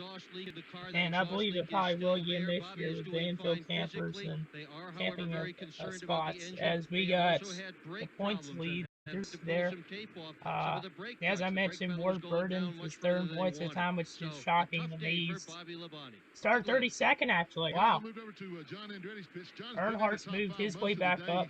Earnhardt had the pit on lap 4, or he pitted on lap 4 and almost went a lap down. Now he's now from last all the way back up to the top 10. Getting in the corners and loose off, so they made some wedge and air pressure adjustments on that car. So this is going to be an interesting restart, to say the least, see how things go. He still had a pretty good race car all day long. And Eli, the temperature is up to 13 now from 12. I hear you. You see the STP crew reviewing their pit stops. They all We're back green. As the green is in the air, we are 23 laps from halfway. Everybody driving with one eye on the racetrack, another eye skyward. This is a very interesting time in the schedule, too, running here in Pennsylvania and then having to be at Sears Point in California the middle of the week. So Stewart's looking underneath Mayfield for the lead, and Wallace is up and steered instead of his teammate. Using the draft there, they slingshot by. Tony Stewart's past Mayfield and into the lead. So Mayfield leads lap. Kenny Wallace is a lap down car there. On the inside of Ward Burden. Johnny Benson, Skinner behind them.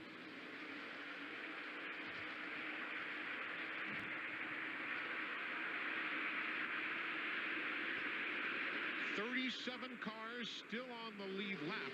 Wow, that's a lot. I'm surprised there's that many cars still on the lead lap, because in the 90s and 80s, usually there wouldn't be that many cars on the lead lap at the end of the race, just because there's a lot of green flag runs. So you'd see like maybe 14 or less on the lead lap. So we'll see though. We'll check the race results after the video. See where everyone finished. 1 through 22. He then led laps 27 through 36. He takes. But I am excited for Pocono on Sunday, because the last 2 to 4 years have been pretty exciting here. I know some people are like, it's not been that crazy, but I mean, yeah, it hasn't been that crazy, but there's been a lot of good finishes, a lot of good battles. Last year's race, we saw Kyle Busch and Denny Hamlin get disqualified, and Chase Elliott ended up winning that one. And then, if I believe it was either 2021, Kyle Larson blew a tire on the last lap and lost. So, yeah, there's been some interesting moments at Pocono the last 2-3 years, as Benson's underneath Ward Burden. Jeff Gordon's getting close to the top 10 again. Joe Jarrett's moved up. So a lot of guys that struggled in the last 25 laps are back towards attention. As we got Dale Earnhardt going underneath Johnny Benson Jr. And we'll probably make the pass with the 3. We'll see. Yeah, he'll make the pass. And Rudd's now going to try to get a run down the straightaway going in the 1. See if he can make a pass on the backstretch. I'll tell you what, Earnhardt is on the move. He is getting so many spots in this race. And he's a veteran here. I mean, he ran at this track from 1979 to 2000, so a lot of starts here. So did Ricky Rudd. Ricky Rudd had a lot of starts here, probably more than Earnhardt. Away 6th spot from Johnny Benson, and Earnhardt take away. Earnhardt really forced his way in there. He was able to make that pass. 4th spot from Ward. Ward Burton told me in February that at Pocono in June, just before halfway of the season, his goal was to be 7th in NASCAR Winston Cup points. Okay. And right now he's 3rd, and actually had been in 2nd. So. As Wallace is in the lead, I'm not surprised. Mayfield was able to get back by Tony Stewart. So the 2 teammates are out front in their beautiful paint schemes. Yeah, look at that. 26 spots by Ward Burden. 20 for Mayfield. Marlin's up 16, and Johnny Benson's up 14. So, and this honestly has been a really good race so far.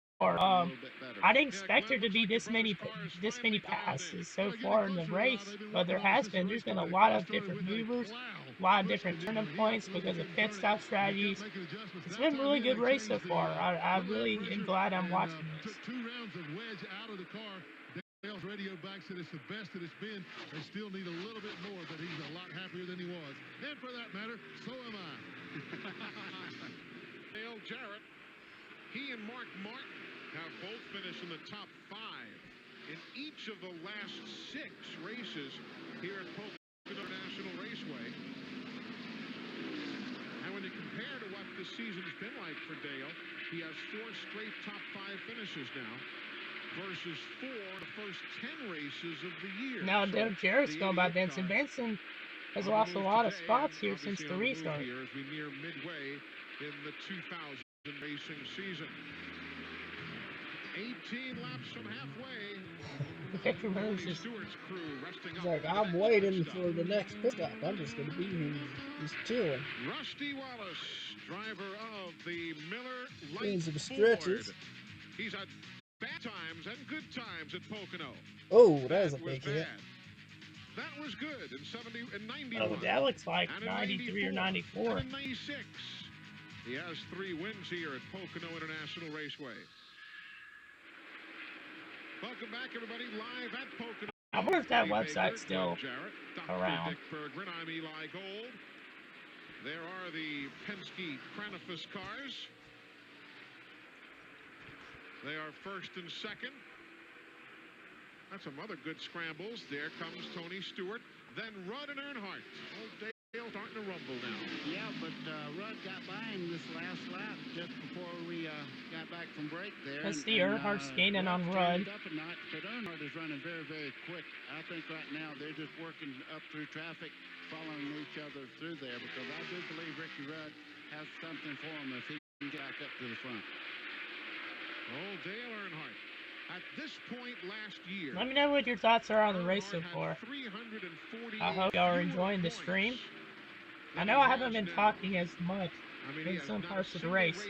I've been trying to give as much commentary as I can, but I also don't want to interrupt the announcers. 5 finishes already this year versus 2 at this point a season ago. Consistency. We preach about it all the time as you watch that lead battle go off in turn 1, Wallace and Mayfield. You're exactly right about Earnhardt. Every track we go to, I look to see who the money winner is at each racetrack, and it's always Dale Earnhardt. He's won $953,000 at this racetrack. I believe it. And statistically, this has been far from his best racetrack. Over the years, if Dale Earnhardt doesn't win, he has not really had good finishes. There he is, just biding his time in 5th spot right now. You know, if he does, and right now it looks like he is definitely a contender for the 8th championship. Oh yeah. Would that be something? I mean, to win 1 Winston Cup championship is a great deed, but 8 times, that's just unheard of. A lot of guys over the years have done some spectacular things. Cale with his 3 consecutive championships. Oh, yeah. Plus, Earnhardt has gained a lot of points on Labonte in this race. He was 98 back going in, now he's only 31. Eli, you know, about 5 or 6 years ago, that whole team was restructured, and they lost a lot of key people. And everybody said, well, what happened to Earnhardt? Has he quit driving? Is the team itself falling away? No, they had to rebuild. Jeff Gordon's going through pretty much the same thing right now, and you just have to wait for these people to put everything in place and get everybody in the right spot. Takes a while for the organization to kick in and so on, and it's all starting to come. Just joining us, we are 11 laps shy of halfway. There is Joe Nemechek. Now, as opposed to some folks who haven't done well at Pocono, Glenn, this is one of Nemechek's favorite racetracks. This stretch, Dover, Charlotte, Dover here. He really looks forward to this stretch every single season. Yeah, he does, Eli, and he normally runs really well here. He's got a big problem right now. He was running in the top 15 or 20 before that last pit stop. He was up there with Mark Martin and Jeff Gordon, Dale Jarrett in that pack of cars. He is 37th now. He's way off the It's cool pace. telemetry here to see on the screen. We haven't seen that so far in this race. They're talking about even having to go to extremes of maybe changing the car. But Jarrett's moved up some more spots. He's up to 6th now. Wilburn's fallen to 7th. He does drive this place very Gordon's well. back to 12th, car in 11th. Both of them were back in the late 20s about 40 laps ago. In NASCAR Winston Cup points here. Another big mover has been Matt Kenseth. From 10th to 37th position. I like how they show the big movers and the guys that have lost a lot of spots. I think it's pretty cool. Don't really see that very much during the broadcast nowadays. NASCAR Cup Series broadcast. We're coming up to halfway. If you're just joining us, we have had 3 cautions today. One at lap 20, Wally Dallenbach hit the wall after being hit by Sterling Marlin. Lap 36, Michael Waltrip, after engine failure, stopped off the track, but too close to the race to continue, too close to the track. Had to put out a There's been a lot of different green flag runs. It's been usually about 25 laps there before another caution comes out, so we'll see how long this one lasts. It's been close to about 25-30 laps here. Has returned 35 laps down. Stacy Compton was in the garage with transmission problems. He's back 20 laps in arrears. We've seen Ronnie Benson has been slowly gaining in on Ward Burns, so let's see if he can get a run here. This afternoon, as we are now 9 laps shy of halfway. A day behind schedule, but I'll tell you the resiliency of these fans. The folks have come, I would say easily, looking around the grandstand here, though the infield is off a bit, but in the grandstand, clear 90-95% of the folks have come back. Must be a lot of rich people in Pennsylvania. There's many people here today. I know around Charlotte and all, people work on Monday. Except when there's a race in town. You got it. You know the rule. Dale Jarrett, Dale Earnhardt. That is now Earnhardt leading Jarrett, 5th and 6th. You know, in the old days, when they had bias ply tires, they used to set up for turn 1. Many of the teams did, because it was the quickest, the highest speed turn. I remember when I was working out in turn 1 in radio, the cars would come through there and those tires would be squealing terribly. Now they set up for the other side of the racetrack. Well, exactly, and the radial tire does not slip. Where the old bias ply, you'd go down there. If you remember, the cars looked like they were always in a 4-wheel drift. I remember that. Through the corners, and now they're basically straight through the corner. You don't slide them like you used to. Back onto the main straightaway, you look from high above Pocono International Raceway. Yeah, it's crazy when they go from the helicopter there. There's just like little ants on the track. The year 2000. There you see Pocono International Raceway, triangular the tricky as it is. Triangle. They have been hosting stock car races here since 1971, when the USAC stock cars, the United States Auto Club, ran here. The initial NASCAR race was in 1974. Yeah, Richard Petty won the first NASCAR race here. Run in Pennsylvania since 1949. They began at the circular Langhorne Speedway. I believe also read somewhere that they had an exhibition race here in '73 with some NASCAR drivers, and then Richard Petty won that one as well. Up here, Pittsburgh, Lee Petty was the victor in that one. Oh, there's a little car slowing on the That's Rick Mast. He was running well early in the race and then just falling back. Position in the Conseco car, and Joe Nemechek. Wow, so we're starting to see some guys go out of the race here. And Joe is being pushed to the Joe was having a solid run. He's up in the top 15 at some points. Rick Mast very slow off turn 2 over there. He'll be lucky to get all the way back around. I guess he's going to make it, but he's coasting around bottom part of the racetrack. Meanwhile, Rusty Wallace leads by 0.6 of a second. Meanwhile, Glenn, there's been a report that Jerry Nadeau may have a problem. Uh-oh. I went down and asked his crew chief, Jerry's been mid-pack in this race before, and he may have an issue. Another car out there, and Jerry was afraid that it might have cut the tire, but they told him to run it a few laps. It's okay now, so Just carrying on. Rick Mast has made it back to the pits in the Conseco machine. There he is, and he's going to go right to the garage area. The hard left. So here in the last lap, Joe Nemechek and Rick Mast both to the garage.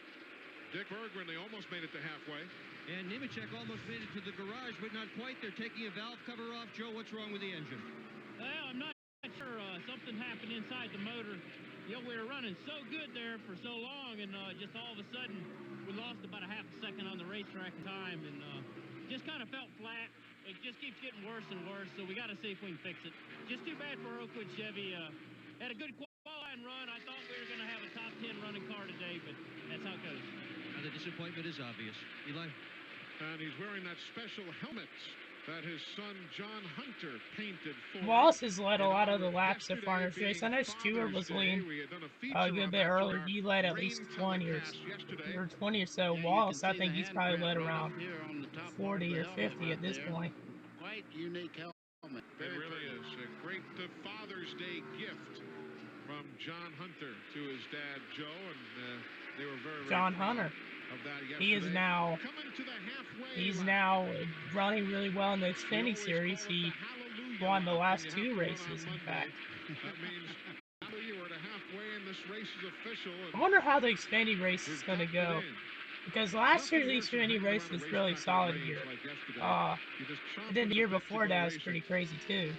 There's actually been a lot of wrecks the last couple of years in the Xfinity and Truck Series races at Pocono.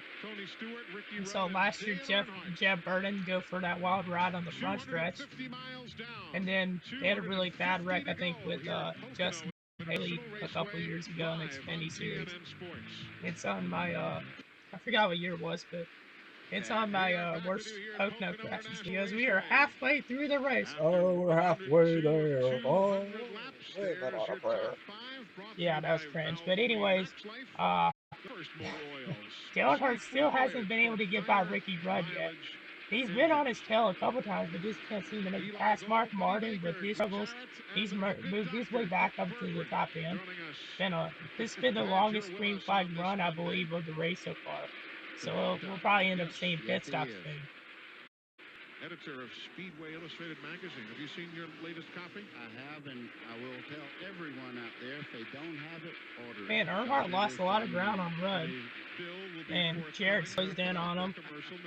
He's trying to break the track a little bit on the front stretch. Ward Burton's behind him, Johnny Benson, Jeff Burton, then there's Martin, Skinner, Labonte, Gordon, who was almost in 30th at one point. He's made his way back up there. John Andretti, 14th. He was up in, he started second in this race. Was up in the top 5 for about 20 laps. Steve Park's been slowly working his way up towards the front. Steve Park is another big mover so far in this event. Oh my. Sometimes it's chair. I don't know. I might need to get a new chair, because sometimes it hurts my back. I don't know if it's either my back is just sore from work, or is it because of this chair. I have a recliner behind me. I could probably use that, but it's when it looked good on stream, I'd be like this watching. So, yeah, I need to probably get a different chair or something. I mean, this one's comfortable, but it's just, when you're sitting here for a couple hours in this chair, you get kind of tired of it. I'm not gonna lie. The wall up in the air. Here's why: a broken rod end on a shifter. Couldn't shift it at all, Rick?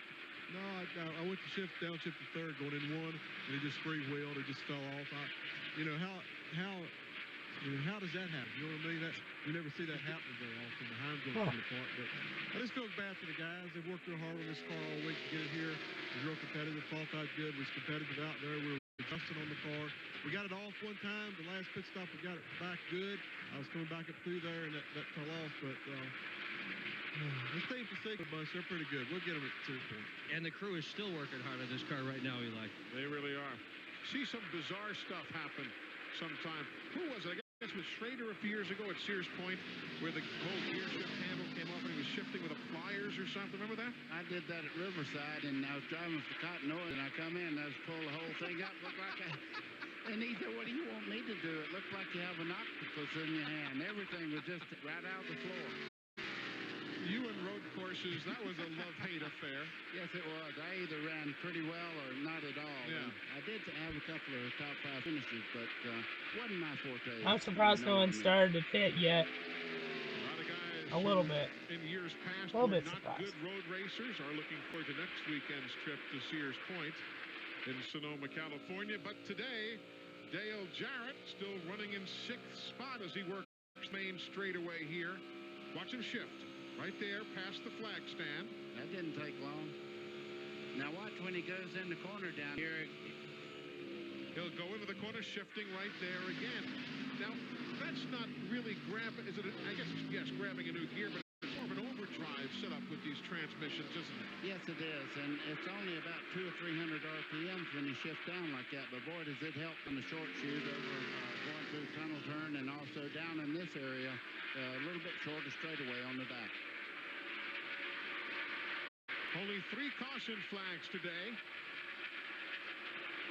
Right at this moment, 3 drivers in the garage. Michael Waltrip is done. And here comes Rusty Wallace. Rusty and Jeremy Mayfield. Oh, here we go, pit stops now. I was just talking about it. So Tony Stewart takes over the lead. So the teammates are coming in here. Number 107.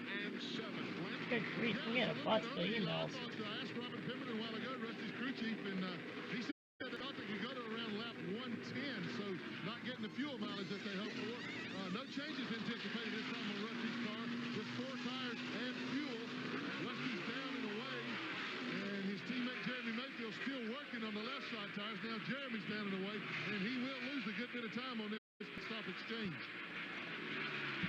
You see Wally Donald back behind them. Here comes Schrader pitting now. So Wallace, not surprised he got off in front of Mayfield. You see Schrader in that yellow car, and in the background you saw Bodine's crew servicing the power team entry. Eli, the one reason they might have made a Good little quicker grief, stop why am I than, getting like 80 emails anticipated. for like You don't want to run stuff out of that fuel I don't here. even If you need? run out on the front straightaway, you don't coast all the way back around. Yeah, you're done with no banking to help you.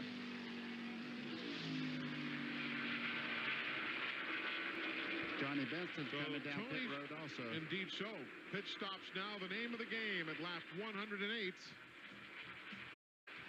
Working under green here at Pocono. There is your race leader, but Dale Earnhardt now is going to come down the pit lane for a routine pit stop. That'll give the lead to Jeff Burton. Earnhardt will lead lap 110. Jeff Burton will lead lap 111. All of the teams have been coming in for service. The stops have been routine. There have been no problems. It's Bobby Hamilton. Earnhardt's on pit road. We saw Marlon on pit road. Coming in. Robert Presley is in. The pride of Berwick, Pennsylvania, Jimmy Spencer has been in. You notice they're cleaning the windshield on the 3-car where a lot of people use those tear-off sheets on it. Earnhardt don't like a lot of distortion in the windshield. As Earnhardt gets off, we'll see how the field cycles out. I've really been talking the last couple minutes, just been responding to some messages and seeing some feedback. As we see, I think Jeff Burton's in the lead now. He's just a bit. But all the other main players have come in. Ward Burton's already been in. Mark Martin stayed out. He's not pitted yet. We've seen Skinner in. Martin's just to come in. Elliott. Ricky Rudd was in. Tony Stewart came in at lap 110. Steve Park is on the pit road right now as we watch. One thing I like about Pocono is the backstretch, they have like trees lined up down the back of it. And it's just, you know, I think the design of it's just very unique. And it's just pretty fascinating to me. I know some people don't like Pocono, but I've always liked Pocono Raceway. I'm kind of sad they don't race there twice every year like they used to. They only race there once now last season. In the Cup Series, they obviously have multiple other events that go on during the year, but not as much as they used to. Stay on the racetrack for another lap. So that gives Mark Martin the lead. Martin's now leading. At lap 113 as Jeff Burton is in We'll check the stats after the race, see where everyone finished, see what laps and all that. Matt Kenseth is coming in now. Dave Marcus is leaving the pit lane. All of these stops are routine. Elliott Sadler will pit at lap number 113 as well. I'm also doing another race reaction soon, so make sure to look out for that. And there is our race leader, Mark Martin. Of course, remember, don't probably have to remind you, but if you're new to NASCAR he's probably coming in. Yeah, there he is. I was wondering if he was coming in or not. It looked like he was going to stay on the outside there. Lap number 114. So lap 114. It doesn't look like they're going that fast from looking up top, going down pit road, but as you saw on the in-car camera, they're still going pretty fast down pit road. They want to get those 5 points, lead 1 lap. So far, it's a good, clean stop. He does have a tire mark in the left rear fender. Somebody has gotten into Mark Martin. As the water bottle goes out, good stop from Mark Martin. 18.6. That hands the lead to Kevin LePage. And there he is. Kevin LePage now is the leader. Much more significant than anybody else. Yeah, I met Kevin LePage last year at a Stock for Tots event in Mooresville. Didn't really get to talk to him that much, but really interesting to get to meet him. And then I also met Steve Park there, Larry McReynolds, Ryan Newman, a bunch of other different drivers. As LePage is now coming down pit road. So here comes Kevin LePage. He will lead at lap number 114. And Kyle will take over as the leader at lap 115. You say Kyle Petty's now in the lead? So Kyle Petty taking over and leading for only the 2nd time this year. They made a small chassis adjustment on the right rear there, the 16 car. So Kevin LePage, his service is complete. And there is Kyle Petty. It's such a beautiful car, for you know. 6 laps in Las Vegas back on March the 5th. And as you saw in the graphic, this if I'm correct, Petty won.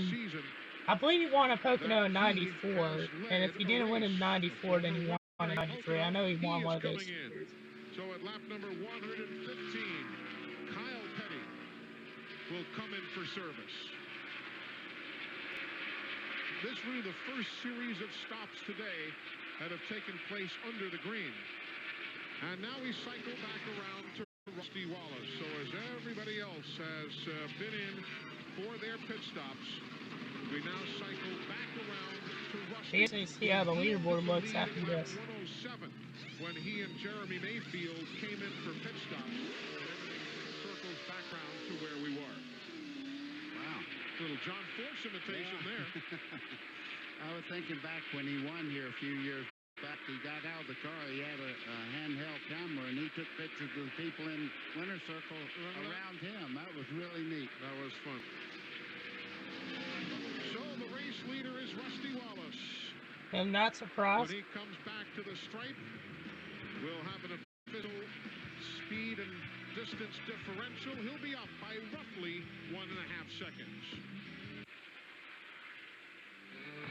Hey, folks, make sure you check out one of the hottest shows on TV. See how federal Never agent heard of that Lucky show before. Vanis brings in the bad guys with his high-tech big rig. It is 18 Wheels of Justice. Every Wednesday night at 9 o'clock Eastern and Pacific, it's a part of TNN's Action Wednesdays. Rusty Wallace is the race leader here at Pocono International Raceway. He's been basically the dominant car. He tested here last week and is using PC22 today. That's the car that ran at the California Speedway. Started 11th and finished 8th. PC, that means it hadn't won I think yet. that's the four Bobby Hamilton that got to go lap down. PC is Penske chassis. That speed went up from 131 to 140 miles an hour. He is a lap down in 30th spot. As Rusty will put him yet another lap down. That's Wally Dallenbach there, the 75. Dallenbach brought out the first caution race. He got turned into the wall. After an extended stay in the garage area. It's a big gap between first and second. I wonder what the gap is from second to third. Seconds behind race leader Rusty Wallace. I mean, it does happen. With long green flag runs, just spreads out as we have Ricky Rudd has moved up to third again, and Stewart's in fourth. Rudd was ahead of Earnhardt earlier. He's like fifth. That's the Viagra machine running in 31st. So that is the 27. Position. Dave Blaney, who had problems earlier, running in the 37th position. We'll wait for Blaney to pivot into a position. There Blaney is. He's running in 37th spot. And then Scott Pruitt behind him. I don't know what happened to Earnhardt, but he's lost some spots. They are in Ward Blaney's Burton's case, moved up down, again. Pruitt's case, 5 laps down. There now is Ward Burton, the 22 car. Ward is 5th, 13.3 seconds behind. It's been overcast the entire race. Johnny Benson next. He is in 6th. Johnny is 14. So Earnhardt must have had a slow stop or something. As you can see, there's a lot of clouds and fog. It rained the day for the race got postponed today. Dale Jarrett, he's also gone by Earnhardt, so I wonder where Earnhardt is, because he was running in 6th before that pit stop. Dale Jarrett is on the lead lap, 16.5 seconds back. There's Dale Earnhardt. He's running 8th. On the yeah, he lap. did lose spots. 18 seconds behind Rusty Wallace. Then you've got Dave Marcus. He'll pivot into the picture next. He's in 32nd spot. Dave is a lap down. Dave. The Realtree camouflage entry. Then Mark Martin, 20 2/10 back. 20.2 seconds behind. He's running 9th. Martin was pretty solid at Pocono. He almost won in 2012, and he had a great battle with Joey Logano. I wouldn't say it was. I mean, it was, you know, I was kind of hoping. I remember watching that race. I was hoping Martin was going to win. I believe that was Logano's like second career win in the Cup Series. Jerry is some 18 seconds back. 43 now is John Andretti. Oh, Andretti did lose a lot of spots. Andretti is 1 lap down in 34th spot. The 99 is Jeff Burton. He's in did not know that. Spot, 24 seconds back of Rusty Wallace. There's Gordon's moved up some spots. Sterling's in 35th. He's a lap down. And Jeff Gordon, he's in 13th. He's 25 seconds behind the leader. Next into your picture will be Jerry Nadeau. There he goes by. 77 running with him, Robert Presley. That's their position. They are 14th and 15th, 25 and 26 seconds behind Rusty Wallace, respectively. Haven't talked to Bill Elliott. There he is. Bill Elliott now 27 seconds back. He is running in the 16th position, though still on the lead lap. Then we'll go back to Matt Kenseth. He is running in 17th spot. And Kyle Petty, he's running in 18th spot. Those gentlemen also remaining on the lead lap. Of course, Kyle was our race leader just a short while ago. Kenseth and Petty 36 seconds back. There's Rick Mast back on the racetrack. Rick is 22 laps down in 39th position now. Looking for Steve Park, LePage, and Chad Little. There they are in 19th, 20th, and 21st. They are 36, 37, and 37.2 seconds behind our race leader, Rusty Wallace. And there's Bobby Labonte. Haven't forgotten about him. He's running in 22nd spot, but he's had a myriad of problems today. But he remains on the lead lap. So too does Dale Earnhardt Jr. There's the red machine, the Bud car. He's in 23rd spot now. Junior Earnhardt Jr.'s been kind of struggling in this race. Brett Bodine in the red number 11. He's running in 24th. And Kenny Wallace is with him there, the number 55 Square D machine. Kenny is 2 laps down in 36th position. There's Ken Schrader. He's in 25th place. Kenny is still on the lead lap, running in 25th position. Looking for Jimmy Spencer from Berwick, Pennsylvania, just about an hour down the road apiece. Spencer is running in car 26, in 26th place. He too is still on the lead lap. He's 39 seconds behind our race leader, Rusty Wallace. And you drop back to the 21 of Elliott Sadler, the 42 of Kenny Irwin. Thank y'all, as always, for watching the stream and tuning in. I hope y'all have enjoyed the race cars. It's been a long green flag run the last 40 laps. And Wallace just seems to have the most dominant car. He's led the most laps so far, and Jeremy Mayfield, his teammates, been right behind him most of the way. There has been a lot of passing, though, and it's been a pretty solid race so far to say. Michael Waltrip was out of the race with engine failure, and Joe Nemechek, who remains in the garage with a carburetor problem, as fans young and old have come back to Pocono.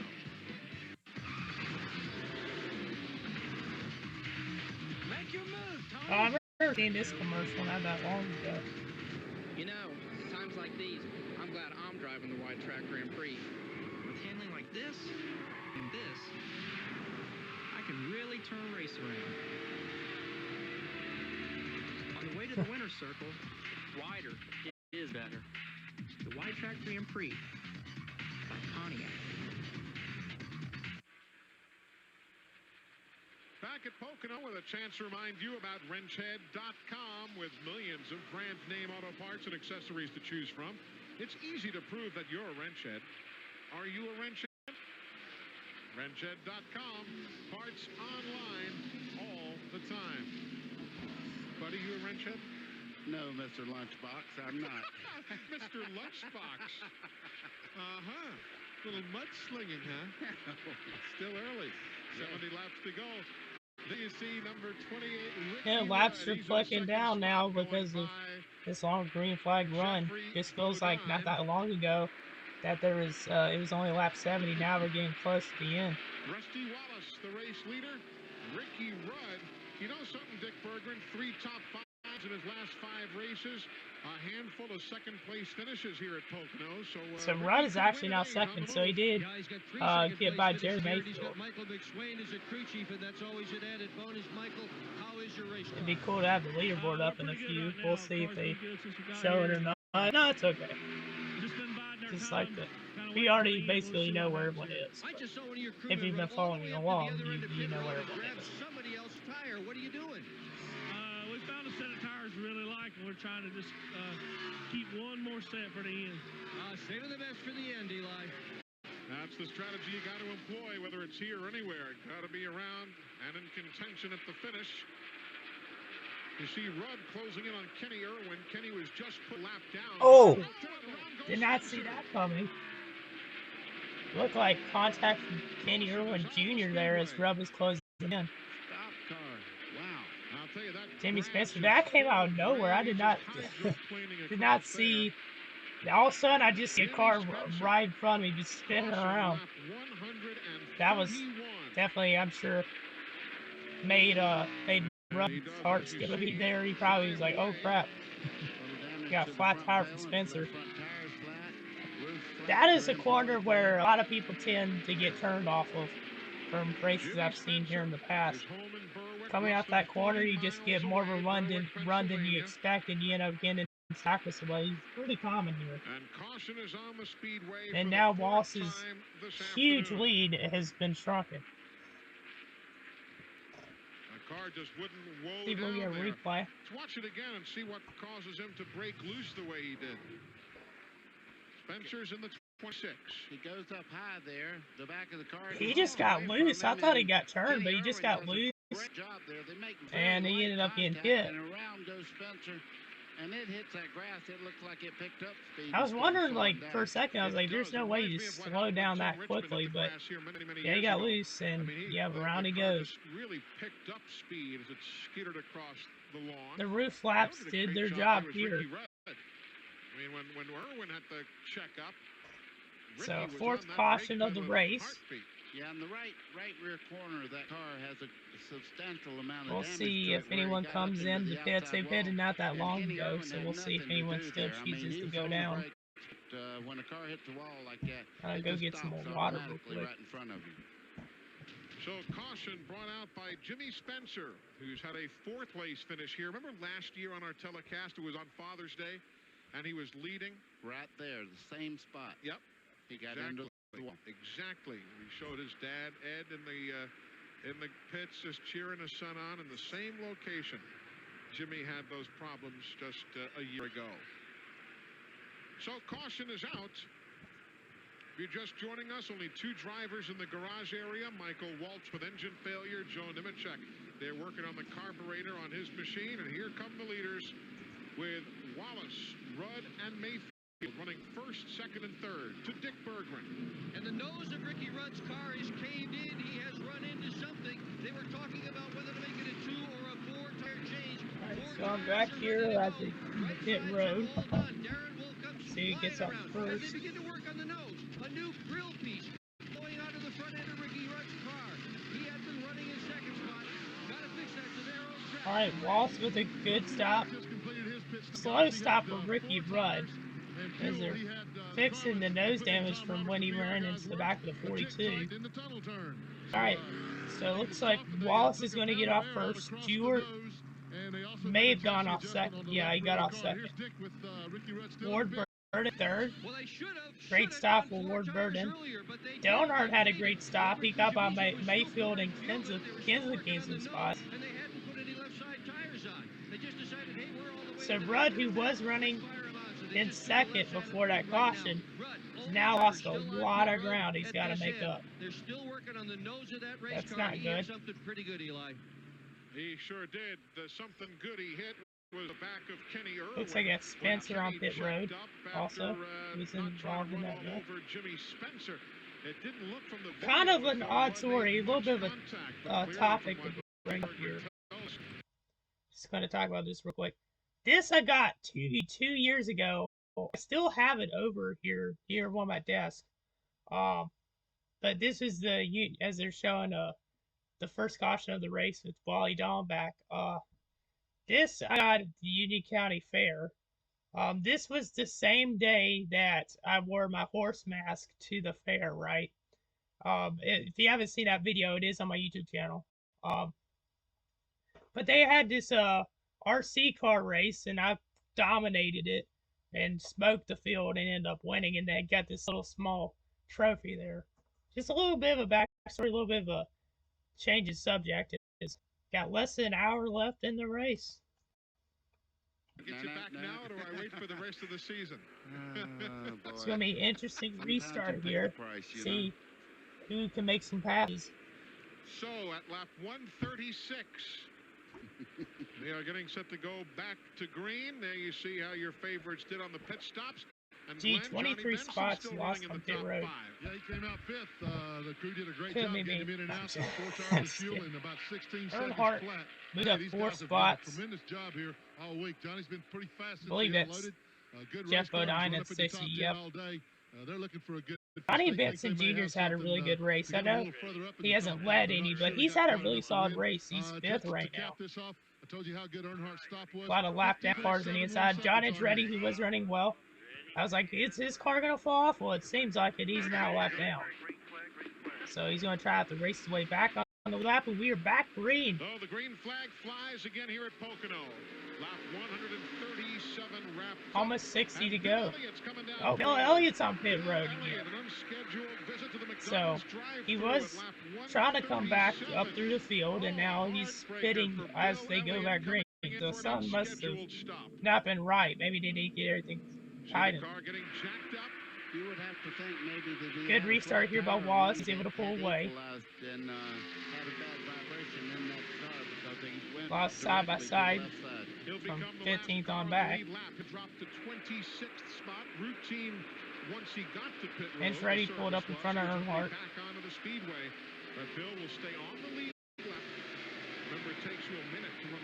And 70 laps here is still a long way. I mean, 60 laps, I'd say. Still a lot of racing left to go. So they didn't want to take a chance. It was rubber As Earnhardt is trying to gain on Ward Burton for third. Earnhardt's had quite the day. Started sort of mid-pack. He pitted on lap 4, was last, worked his way all the way back up towards the front. Jeremy Mayfield got by Benson Jr. For the chance to win a new car for life. I just realized that no, I'm not muted. I thought I had it muted, but I haven't been hearing very. I don't know. The volume must have been really low for me and my ears. I hope everything's doing well audio-wise. He's in 7th position right now. Very talented young driver. Notice Mark Martin beginning to rumble pretty well too. Martin, he was 10th before the pit stops. He's trying to get back by Kenseth. Kenseth in his rookie season. And what a run Kenseth's had. I mean, he started 29th, if I'm correct. And he's all the way up into the top 10. A lot of drivers who started pretty far back have moved up towards the front. I'm surprised Jeff Gordon hasn't been as much of a factor in this race because he was in the top 10 for like the first 40 laps, and then he fell all the way back to about 30th, and then he's just been, oh, this is dicey here with Jared and Benson. Martin got a little loose there. Burton there with Skinner right behind him. Skinner was trying not to run into the back of him. Cool in-car view.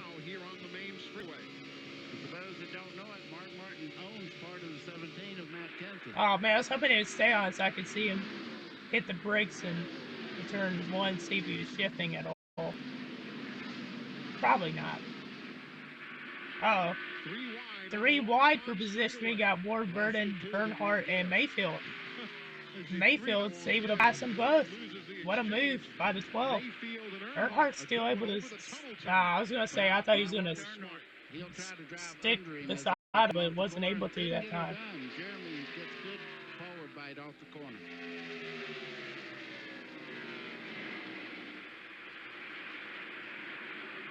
$60 laps to go, so they at least have to pit one more time, and if there's another caution, they'll probably end up pitting 2 more times. I wouldn't be surprised. Last time by, but now drops to 5th place in the span of the 2.5 miles of that lap. Yeah, and for the people that were listening then, and you notice the motor never changed sounds, they don't use the clutch when they jerk them back into gear there. With these road racing transmissions, you just jerk it into gear. So the motor never changed sounds. In the old days, I remember asking P. Schrader, I said, how you doing with shifting? This is at Daytona when he ran the road course during the Rolex 24. He said, what I've learned is never to key my radio while I'm shifting. He said, nobody should hear what I'm doing to the gearbox. But these road racing transmissions have really made road racers and another group of guys who never give themselves. Here he goes, the inside. Earnhardt makes the pass. I was kind of surprised by that, considering how much speed Mayfield has had in this race. Earnhardt with a nice move there. I'm surprised Reddy's been able to, even though he's a lap down, he's been able to hold his ground with the.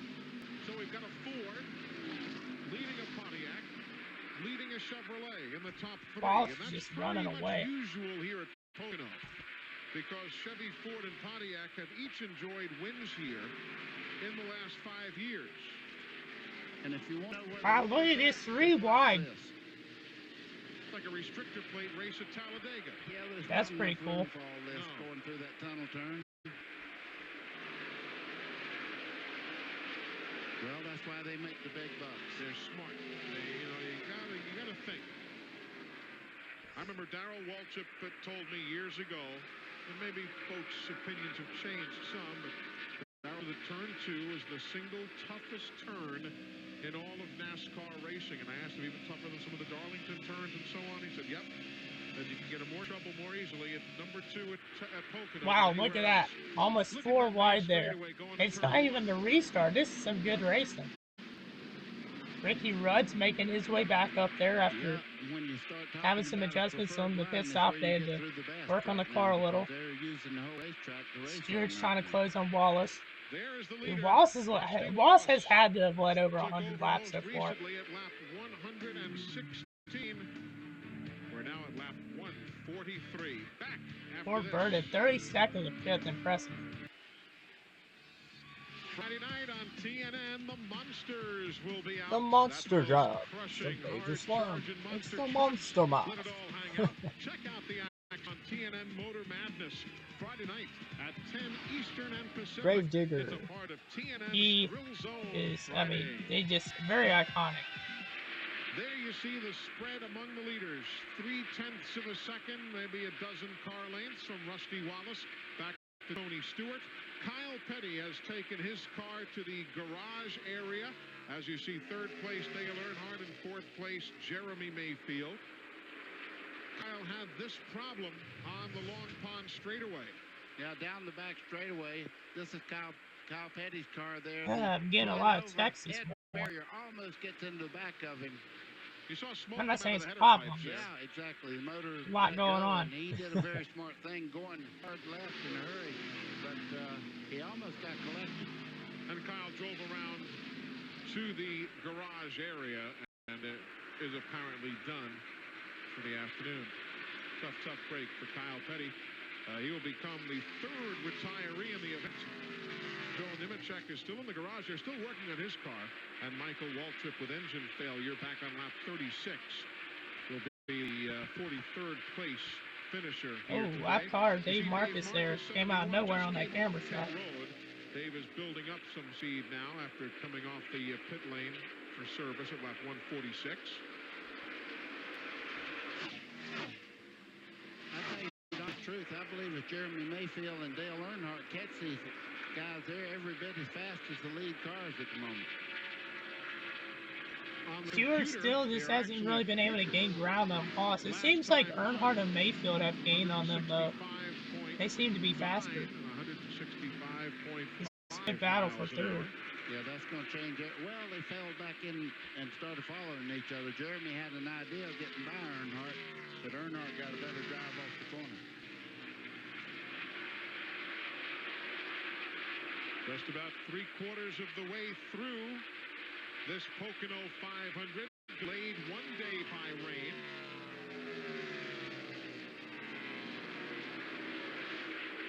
A pretty clean race today, only 4 cautions, one of which was for debris, and one of which was because Michael Waltrip, after losing an engine, couldn't pull far enough off the racetrack to be safe, and the caution had to be displayed. So really only 2 on-track incidents bringing out the yellow flag. Yeah, and we saw Michael Waltrip up against the inside wall, and after Jimmy Spencer's fun just a second ago, you know why NASCAR deemed it to get that car off. Mayfield again underneath Earnhardt.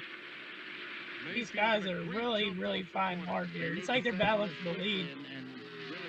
They are going at it. I didn't realize Kyle Petty was off the track. I saw there on the leaderboard, and I wonder what happened. Outside, then at the tunnel turn, wisely settle in.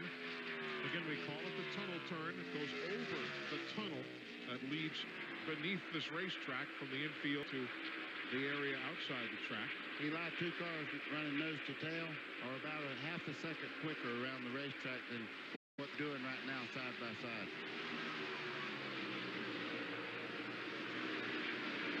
There you see behind them, Ward Burton in 5th, Dale Jarrett 6th, Johnny Benson 7th. That was more of a token pass. He let him by, then he goes after him again and makes a move, but they lost some time to the leaders by racing side by side.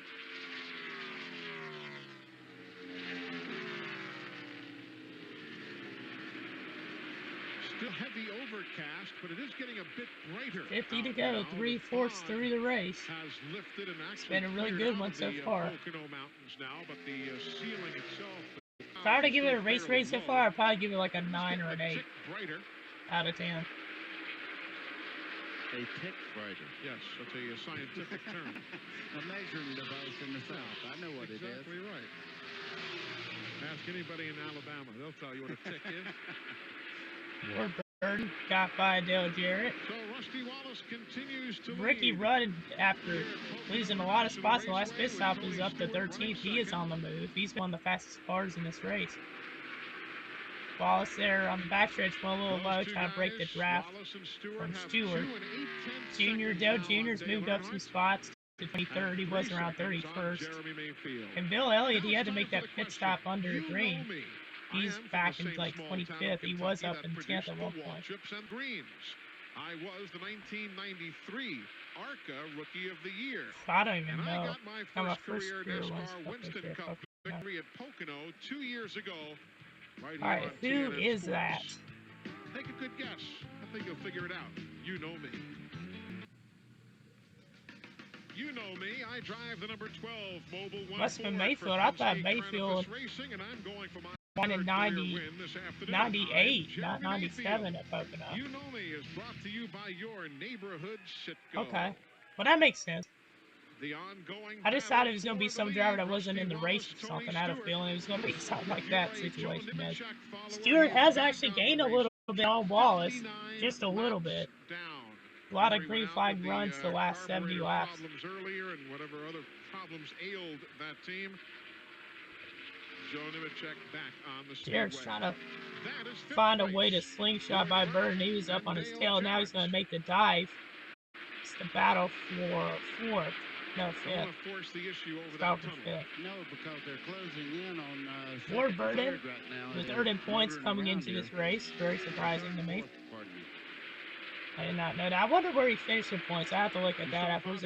Hamilton was taking an access road down there to get to the pits. Must have had something happen. As we ride with Ward Burton.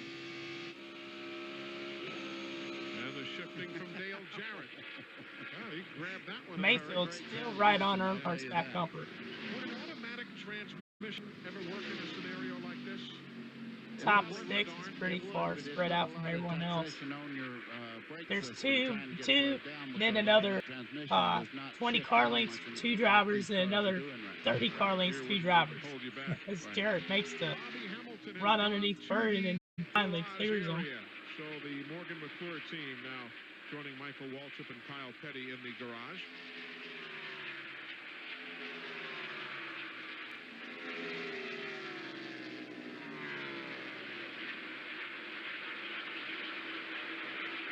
Dale Jarrett has not led at all today.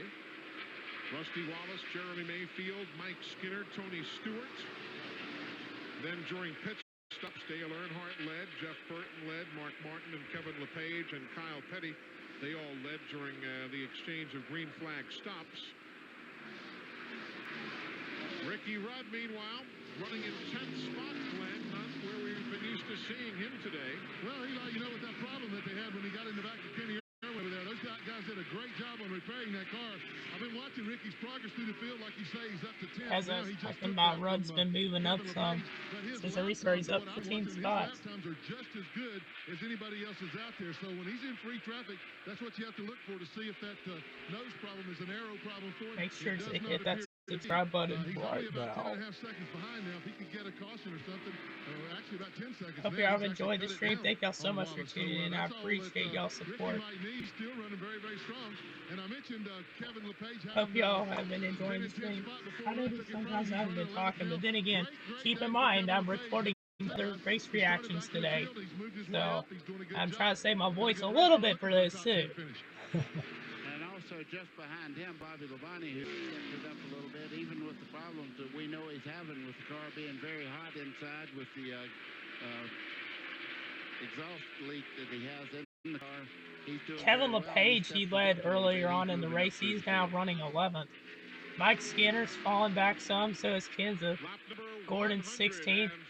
As I said, I'm just surprised by how far back he's been. Terry Labonte, he was up in the top 10 at one point. He's now on 20th, so he's had something go wrong. We are coming up on 40 to go. Welcome back. The battle continues. Wallace and Stewart. Rusty leading Tony. I wonder how many more cautions we'll have towards the end. I wonder, if I were to guess, we probably have one more. That's what I would say is probably going to happen. There's probably at least one more caution. Stewart got close there to Wallace, and then Wallace, yep, he's got a big run. Stewart could catch him here and make the pass. We'll see. That's an interesting fact there on the screen. Got a flat tire, finished 10th. Richmond polled, led laps than anybody, messed up with their pit strategy, finished 5th. 15 lead changes. I thought there'd be more than that. Honestly, it feels like it's been at least 20. I know there's been a lot of passing, but lead changes I thought would be more than 15. More to go in that automobile. One pit stop at least for both of them. Indeed, everybody came in most recently at lap 133. All right, Stewart's got up there now, and Earnhardt and Mayfield has slowly been gaining on them two. To get a new sheriff in town, I think that 3 car moving up. 6 times every lap on the computer here are faster than the lead cars. I watched it for the past 3 laps. Chad Little from 37th to 18th. That's one mover that hasn't been mentioned so far. And now they're starting to race. I think Tony Stewart realizes they're closing in. There goes Stewart to the inside. See if he can clear him or if Wallace can crossover. Stewart will make the pass. So Stewart, who led a little bit earlier in the race, is back out in front. So Tony Stewart takes over the lead from Rusty Wallace. Let's see if he can stay out there. As Earnhardt and Mayfield have caught the front too. Considerably, they've been gaining on them every single lap. This is going to be a good battle for the lead here between 4 drivers. Jarrett's a little far back right now. If it goes green the rest of the way, I don't see Jarrett getting close. Green flag pit stop. Oh, I was about to say, was there a caution? I was like, why is everyone on pit road? So apparently they're having green flag pit stops. On lap 164, Rusty Wallace came in along with Jeremy Mayfield. Mark Martin came in, and so Kevin LePage stayed out again, so he's leading again. I wonder how many laps he'll probably end up leading, because I think this is at least his second lap he's led. Ricky Rudd, meanwhile, spent a lot of time on the pit lane. Let's see what happened on the pit stop here. Got Wallace and Mayfield. So they're going to see who got off first. They were lightning fast. You see Rudd behind Wallace them got done faster on the right side. Their crew got done. Yeah, looks like, yeah, that Wallace crew got off before Mayfield. He's just in front of Rusty Wallace on the racetrack. Tony Stewart's pit stop was 15.1 seconds. Oh, LePage is in the wall. He was in the lead, and he's in the wall. Talk about a choke. Oh, look at that. Mayfield was able to get to the outside of Wallace there coming off of pit road. So a lot going on here. As LePage just seemed to either, he's just loose because he hadn't pitted yet and his tires are wearing and he just hits the wall. Yeah, he got really loose off of that corner. So a good run spoiled by Kevin LePage. He was getting close to a top 10 finish. So, what a shame. I don't think he realizes how hard he hit the wall. That right rear tire has cement dust all over it. Let's see if it affects how the car handles, maybe. Jerry Nadeau will take it's going to be a slow stop, too. Race leader. Only the 3rd time this year that Nadeau has led a race. I think Jerry Nadeau's actually now in front. He's just pit. Yeah. There really is. The spoiler is pushed up in the air on that thing. They think possibly they cut a tire, and that may well have been what put him into the wall. Yeah, he's coming in this time. Kevin LePage was having a terrific day today until that point. Now here is our race leader, Jerry Nadeau. All right, here's into Earnhardt's pit stop. You see on the lower portion of your screen, those stops were from earlier. Those are the stops. Yeah, it got really busy there for a second on pit road.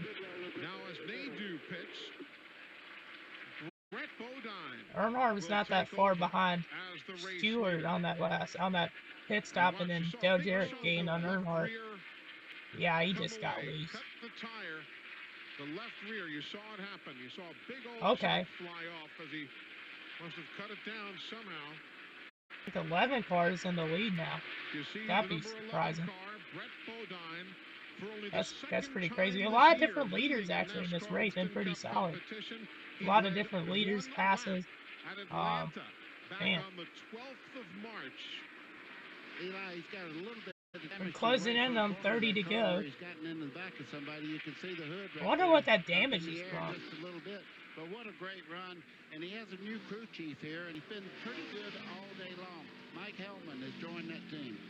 Indeed, so a veteran and one of the nicer guys in the garage area.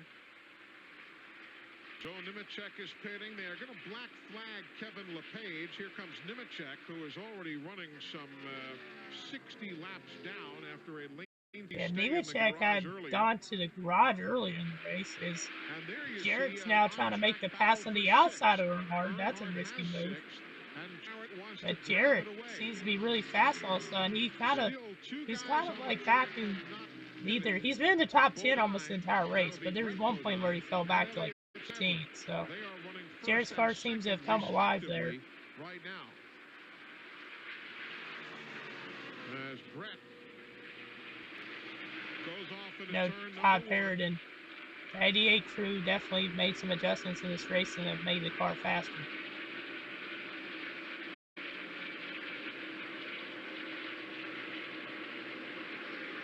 And all of these stops that you've seen have taken place under the green.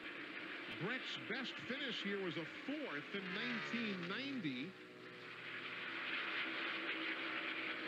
Bill Elliott back in for service at lap 170. No, he's going to go right to the garage.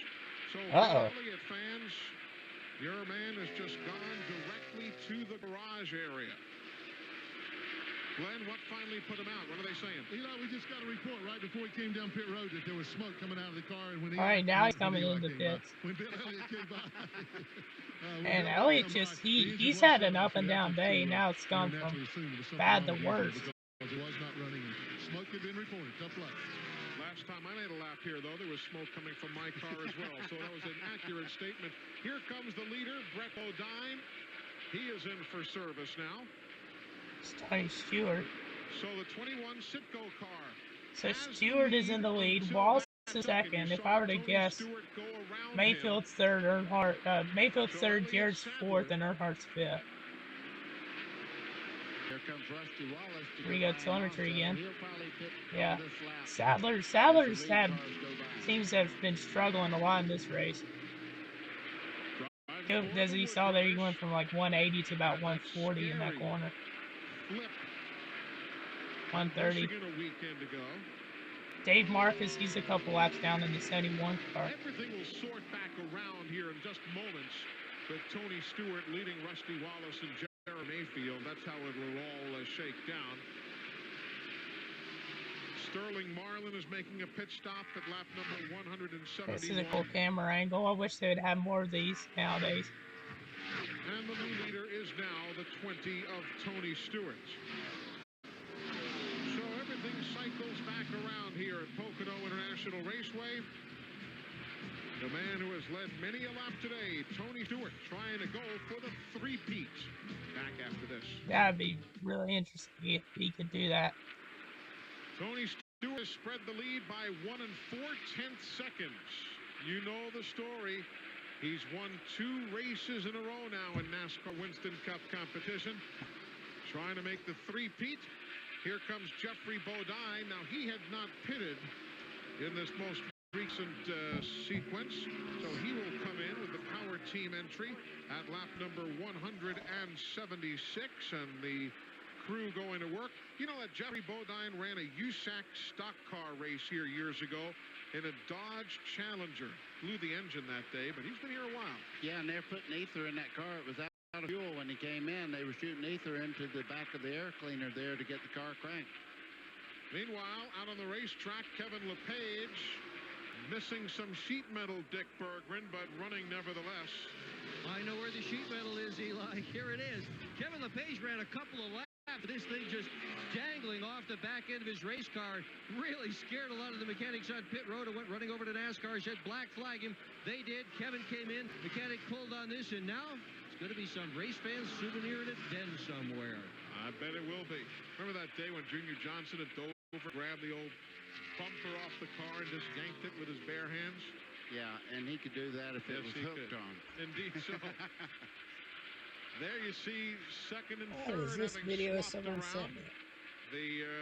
That is taking cursed. place just seconds ago. What does that mean? Beat Rusty Wallace going to turn number 1 and grab the position. We're just 24 laps in the finish. Tony Stewart's pulled away by 2 2/10 now from those two machines. They need to hook up and really draft to try to catch up with Tony Stewart because he is stretching, as you said, Eli. And just behind them, Jared is moving up now. Tony Stewart. Wallace is closing in a little bit on Mayfield. Didn't lead a race this year. I believe Mayfield Richmond got by Wallace on that last pit stop. He had a great run off pit road. At Charlotte. And of course, last couple of races at Dover led 242 of the 400 laps. And then, as we know, at the Kmart 400 last week, led 13 laps, 26 miles. Then the rain came. Not a great number of laps led today, but if you lead the right one, it doesn't matter. All right, so we're getting down to final laps here. We got like 20-ish to go. This race has flown by. Smaller on the right side, giving it more stagger.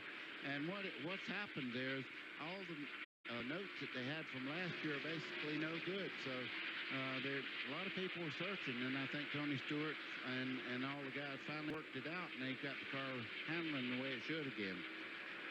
They call it new generation. We had mentioned it a few moments ago.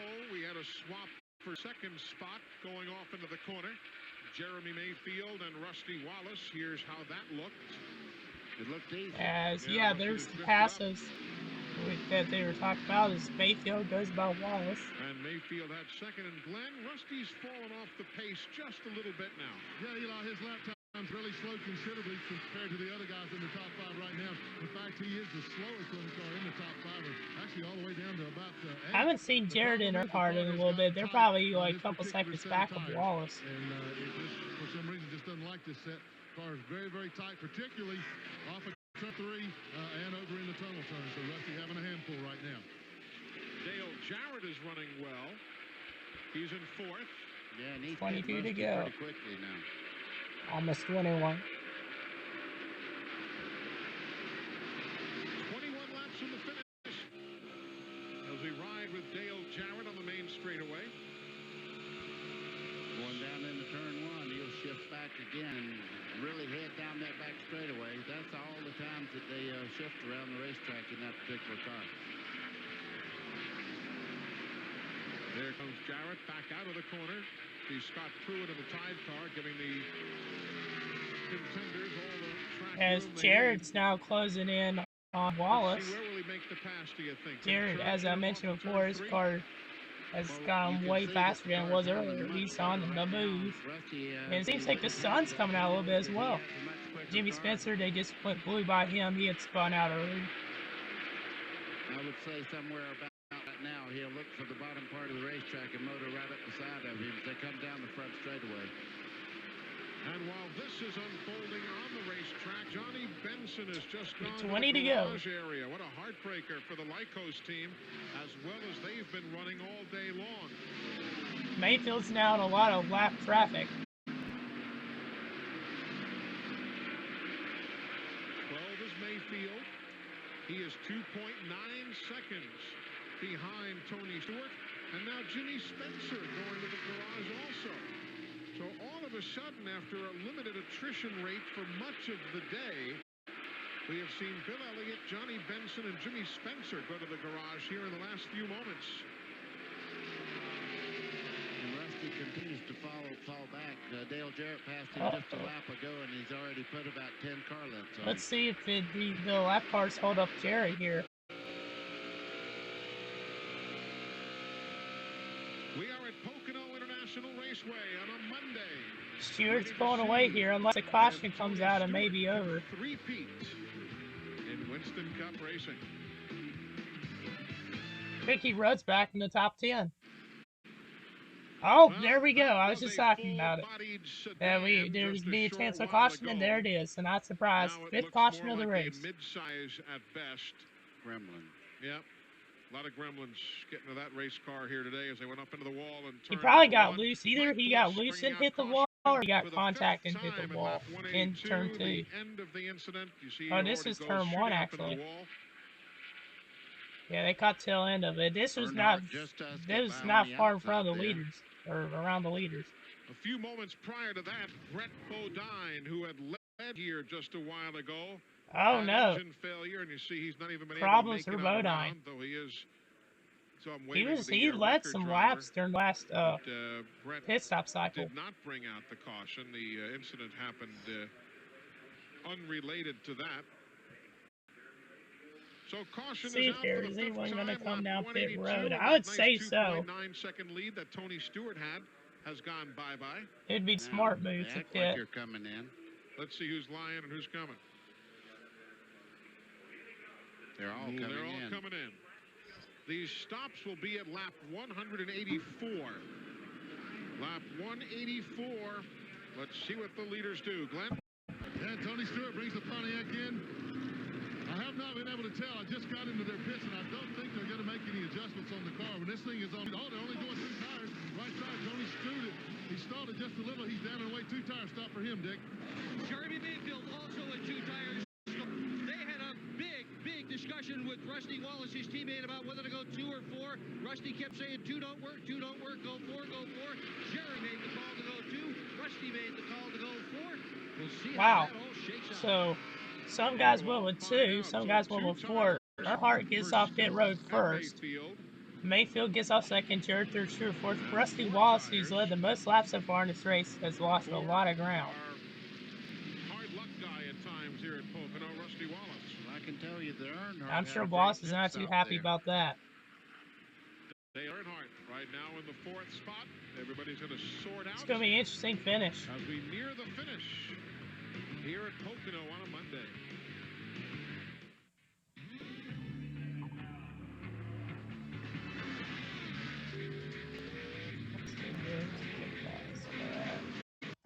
Stewart and Martin. Wallace went all the way down to 14th. Yikes. Final 15 laps next. Our race leader is Dale Earnhardt in the GM Goodrich Service Chevrolet. He won in Atlanta back in March. But here in 1982, remember that disastrous crash with Tim Richmond? Wow. But he came back, Earnhardt did. He won in 1987. And then in the wake of Davey Allison's passing, won again in 1993. Coming to the green. Race cars off. Ready. Green out.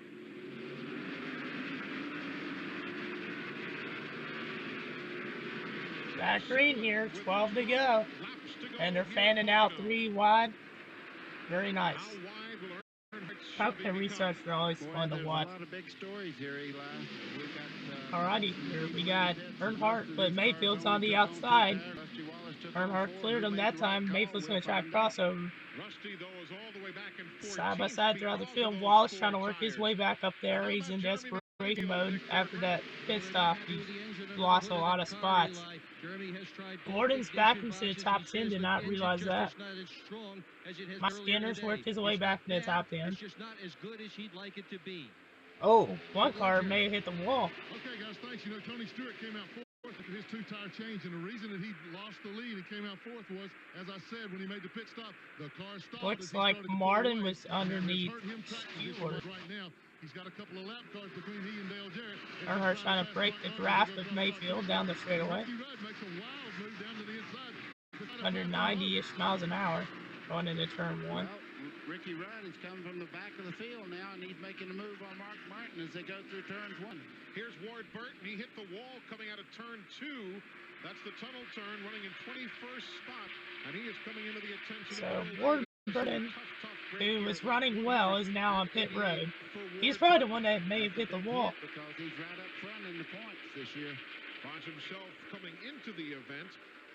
3rd in points, 102 behind the point leader, Bobby Labonte, as Ward Burton pulls back. So, big mistake there. Bobby Labonte lost some spots.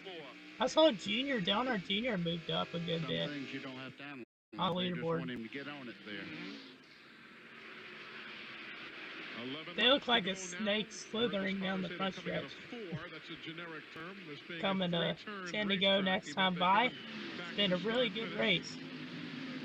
I've really enjoyed watching this one. I hope y'all have too.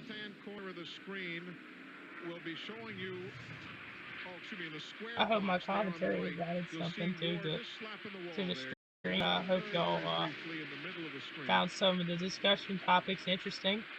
If y'all have any questions, of course, feel free to send them in the comments. And if you have any suggestions, race action suggestions, send them down below. That little short stretch over there towards turn 3, he's actually pulling away from Jeremy just a little bit. He has finished every single race this year, Earnhardt has. 6 top 5s as we come to 10 laps to go.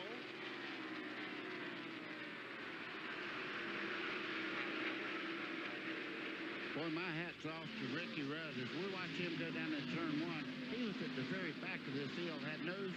Rudd, who had not this past caution, but the caution before, he had a long pit stop because they had to fix some damage to his car. He fell really far back. Now he's worked his way back into the top 10. Very impressive. Top 5 actually now. So Rudd, Robert H. Racing, the 88 and 28 there. They have been on the move in the second half of this race. Mac Kenza 29th to 14th at the moment. 2 teammates, they may work Dale Jr.'s falling back down to 19th. They possibly can to catch up the second place car of Jeremy Mayfield. They're catching Warburton. He's probably going to get lapped. On the lead lap. That's Ward Burton. He made that tire stop moments ago. Sun has came out. That's a blessing for Earnhardt because he can draft off of the car he's trying to put a lap down right there. Some of these cars look like we've been... He lapped Warburton. A short track known for the beaten and Mayfield's put a lot of pressure on Earnhardt. When they're doing the race up here, barely touch the wall. There's no such thing. Earnhardt had 2 bad wrecks at Pocono his career. He had a bad one in '79 where he missed some time, and then also in I believe it was either 82 or 83. He had contact with Tim Richmond. They both wrecked into turn 1. That big hit. I believe, yeah, Earnhardt had broke his leg in that wreck. So 8 to go. Earnhardt, he's won a Pocono before multiple times, trying to hold off Mayfield, who won in '97. They're shaking their fist and really approving of Dale Earnhardt the way he's driving that race car today. Is he on pace for that 8th NASCAR Winston Cup title? He's knocking on the door, I'll tell you that. 20 cars on the lead lap. At one point at lap 70, I think they said 37 cars on the lead lap, which was pretty surprising to me. Wallace has moved up to 9th, so he has gained some spots, but he's just too far back right now to get to the leaders, which, I'm sure he was pretty upset about that because they had the best car. He's led the most laps. He led well over 100, so for him to lead that many laps, then they did for the late caution to happen and just not be able to contend, and he just lost so many spots. Now he's just trying to play catch up, but he's not got enough time. Bobby Labonte's worked his way back into the top 12. He is now up to 9th. He's running well, but you gotta think he's got a little bit too much to make up. There's Wallace. 6 seconds. Jeff Gordon, they seem to have done some adjustments on the 24. He's moved up. Meanwhile, in the Earnhardt pit, they have crossed their fingers. Robert Presley in 11th is really impressive too. I mean, he's another big mover. He started 28th and he's now up into the top 15. Your guys in the lead.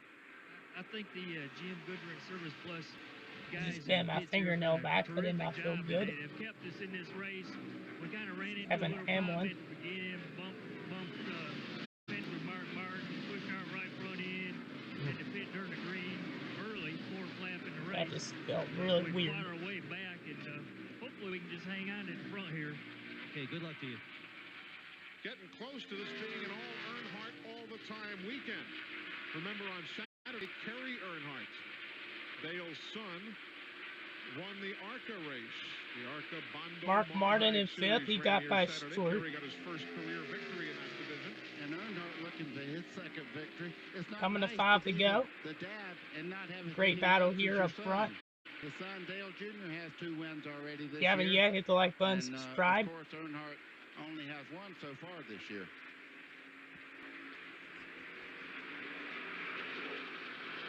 It says subscribe, which means hit the red button. See the spread from second to third pretty much stable at 1.1 seconds.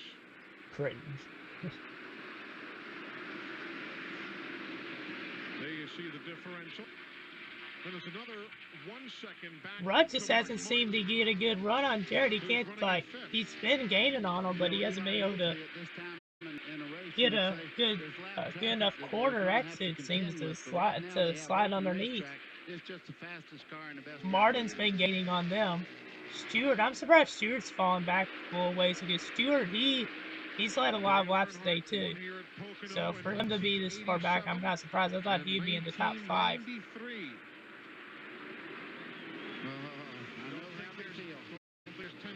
He's like hoping. He's like, I'm begging. Rudd takes a peek underneath, just not there. And the biggest thing you have to do is really concentrate, not make a mistake. It's your race if you don't make a mistake, but 1 slip and he'd be all over you. Glenn Mayfield wasn't happy with the power plant. Does he have anything left? I don't know. Man, I always liked that Pegasus Mobile 1. I thought it was really cool. I have that die cast. Peter, does he have anything for Earnhardt? Well, I think he's just saving his tires for the last couple laps. So we'll see what happens at lap 200. The car exactly like he wants it now. Feel good to him? Well, he ain't said 1 word since he got started again, so it's got to be pretty good. I can tell you guys from the experience of being in a race car, that's exactly right. If he ain't talking about it, if he ain't griping about it, he loves it. 3 more laps to go. It's coming down to the wire here. Rudd again tries to peek underneath Jared, just doesn't have the run.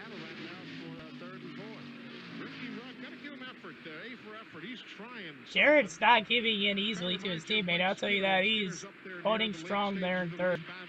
He'll go inside, he'll try and make something happen instead of just riding along. And Ricky's giving Jarrett every kind of looks there. Yeah, he actually got all the way up on the quarter panel just a second ago and then slipped a little bit as they started off. But he's got every bit as good a car as Dale Jarrett does.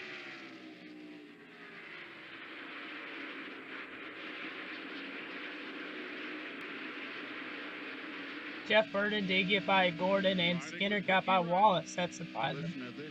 That Wallace got past.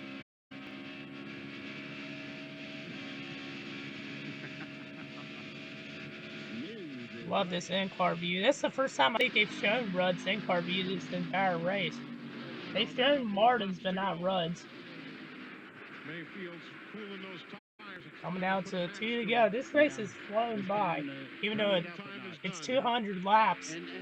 This Pocono 500 miler, it just seems like it's gone by so fast. Pontiac says that wider is better, but I bet you in the pinch, the Chevy can get awful wide too. Stewart has gained on Martin. 6th place Stewart. Rusty Wallace is sitting back in 10th, remember, after taking those 4 tires. See if Stewart can get by him here as they come to 1 to go. Final lap at Pocono. It's been a great race. Flag is in the air.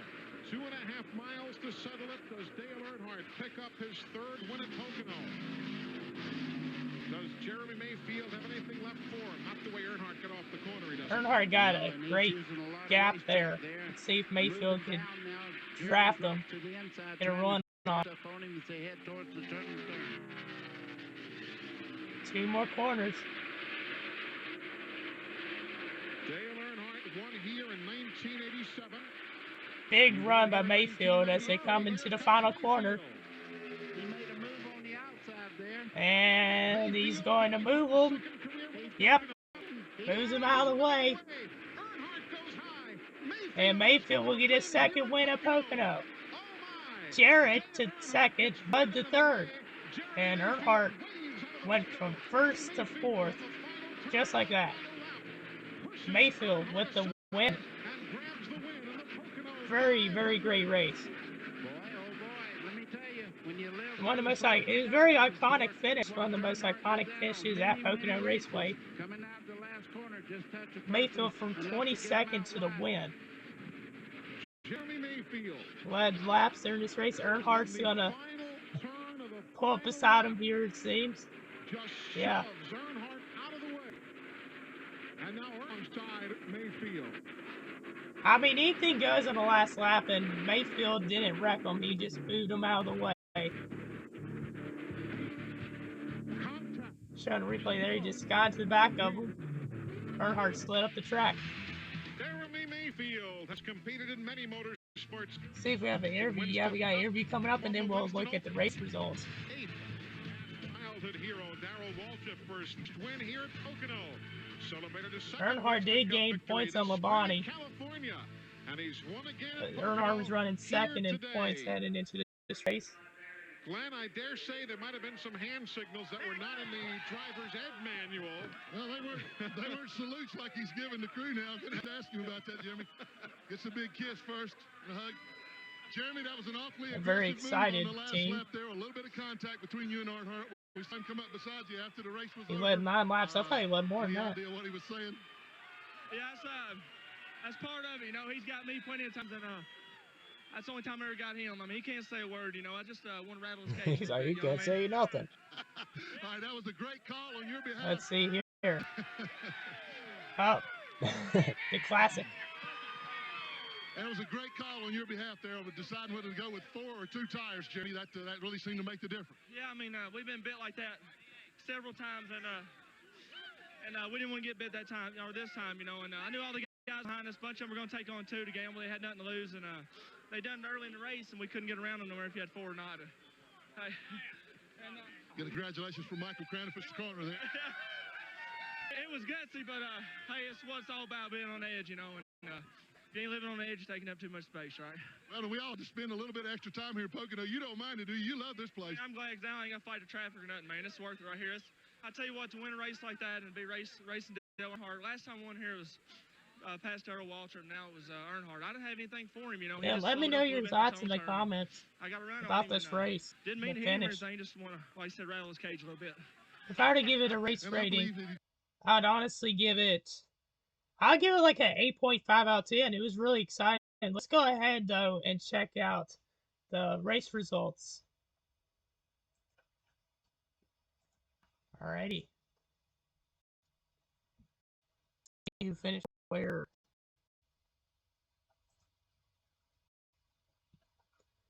Alright, so it was 3.5 hours, average speed 139, pretty solid. 24 lead changes, which is about as much as I expected. 5 cautions, which I predicted. I predicted either 5 or 6. Rusty Wallace, who led 107 laps. I knew he led over 100, but wasn't quite sure how many he exactly led. He led 107, finishing in 10th. He got by Presley there at the end. He actually got passed by Skinner and Gordon late, but Stewart led 38 laps, finished 6th. Dale Earnhardt led 17 laps and finished 4th. Earnhardt had quite the day. He, as I mentioned before, pitted on lap 4, was down to last, worked his way all the way back up to front. Really good race by Earnhardt.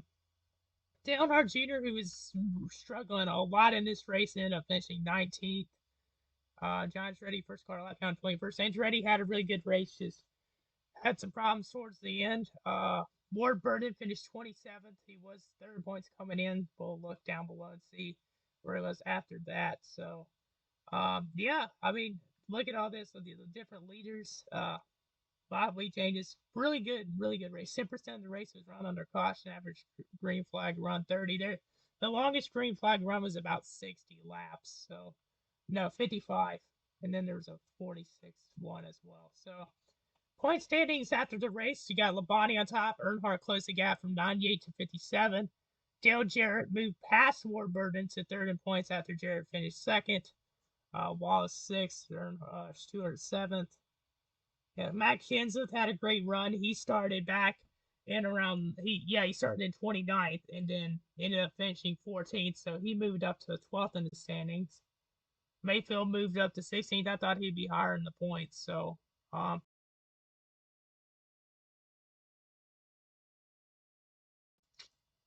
me see real quick. Well, guys, it's been a fun one. I hope y'all enjoyed this race reaction. And if you did, make sure to hit the like button and subscribe if you're new. Thank y'all so much for your support. I really do appreciate it. And for tuning in, I hope y'all enjoyed this race reaction. Feel free to send more suggestions down below in the comments. And until next time, I am out. Peace.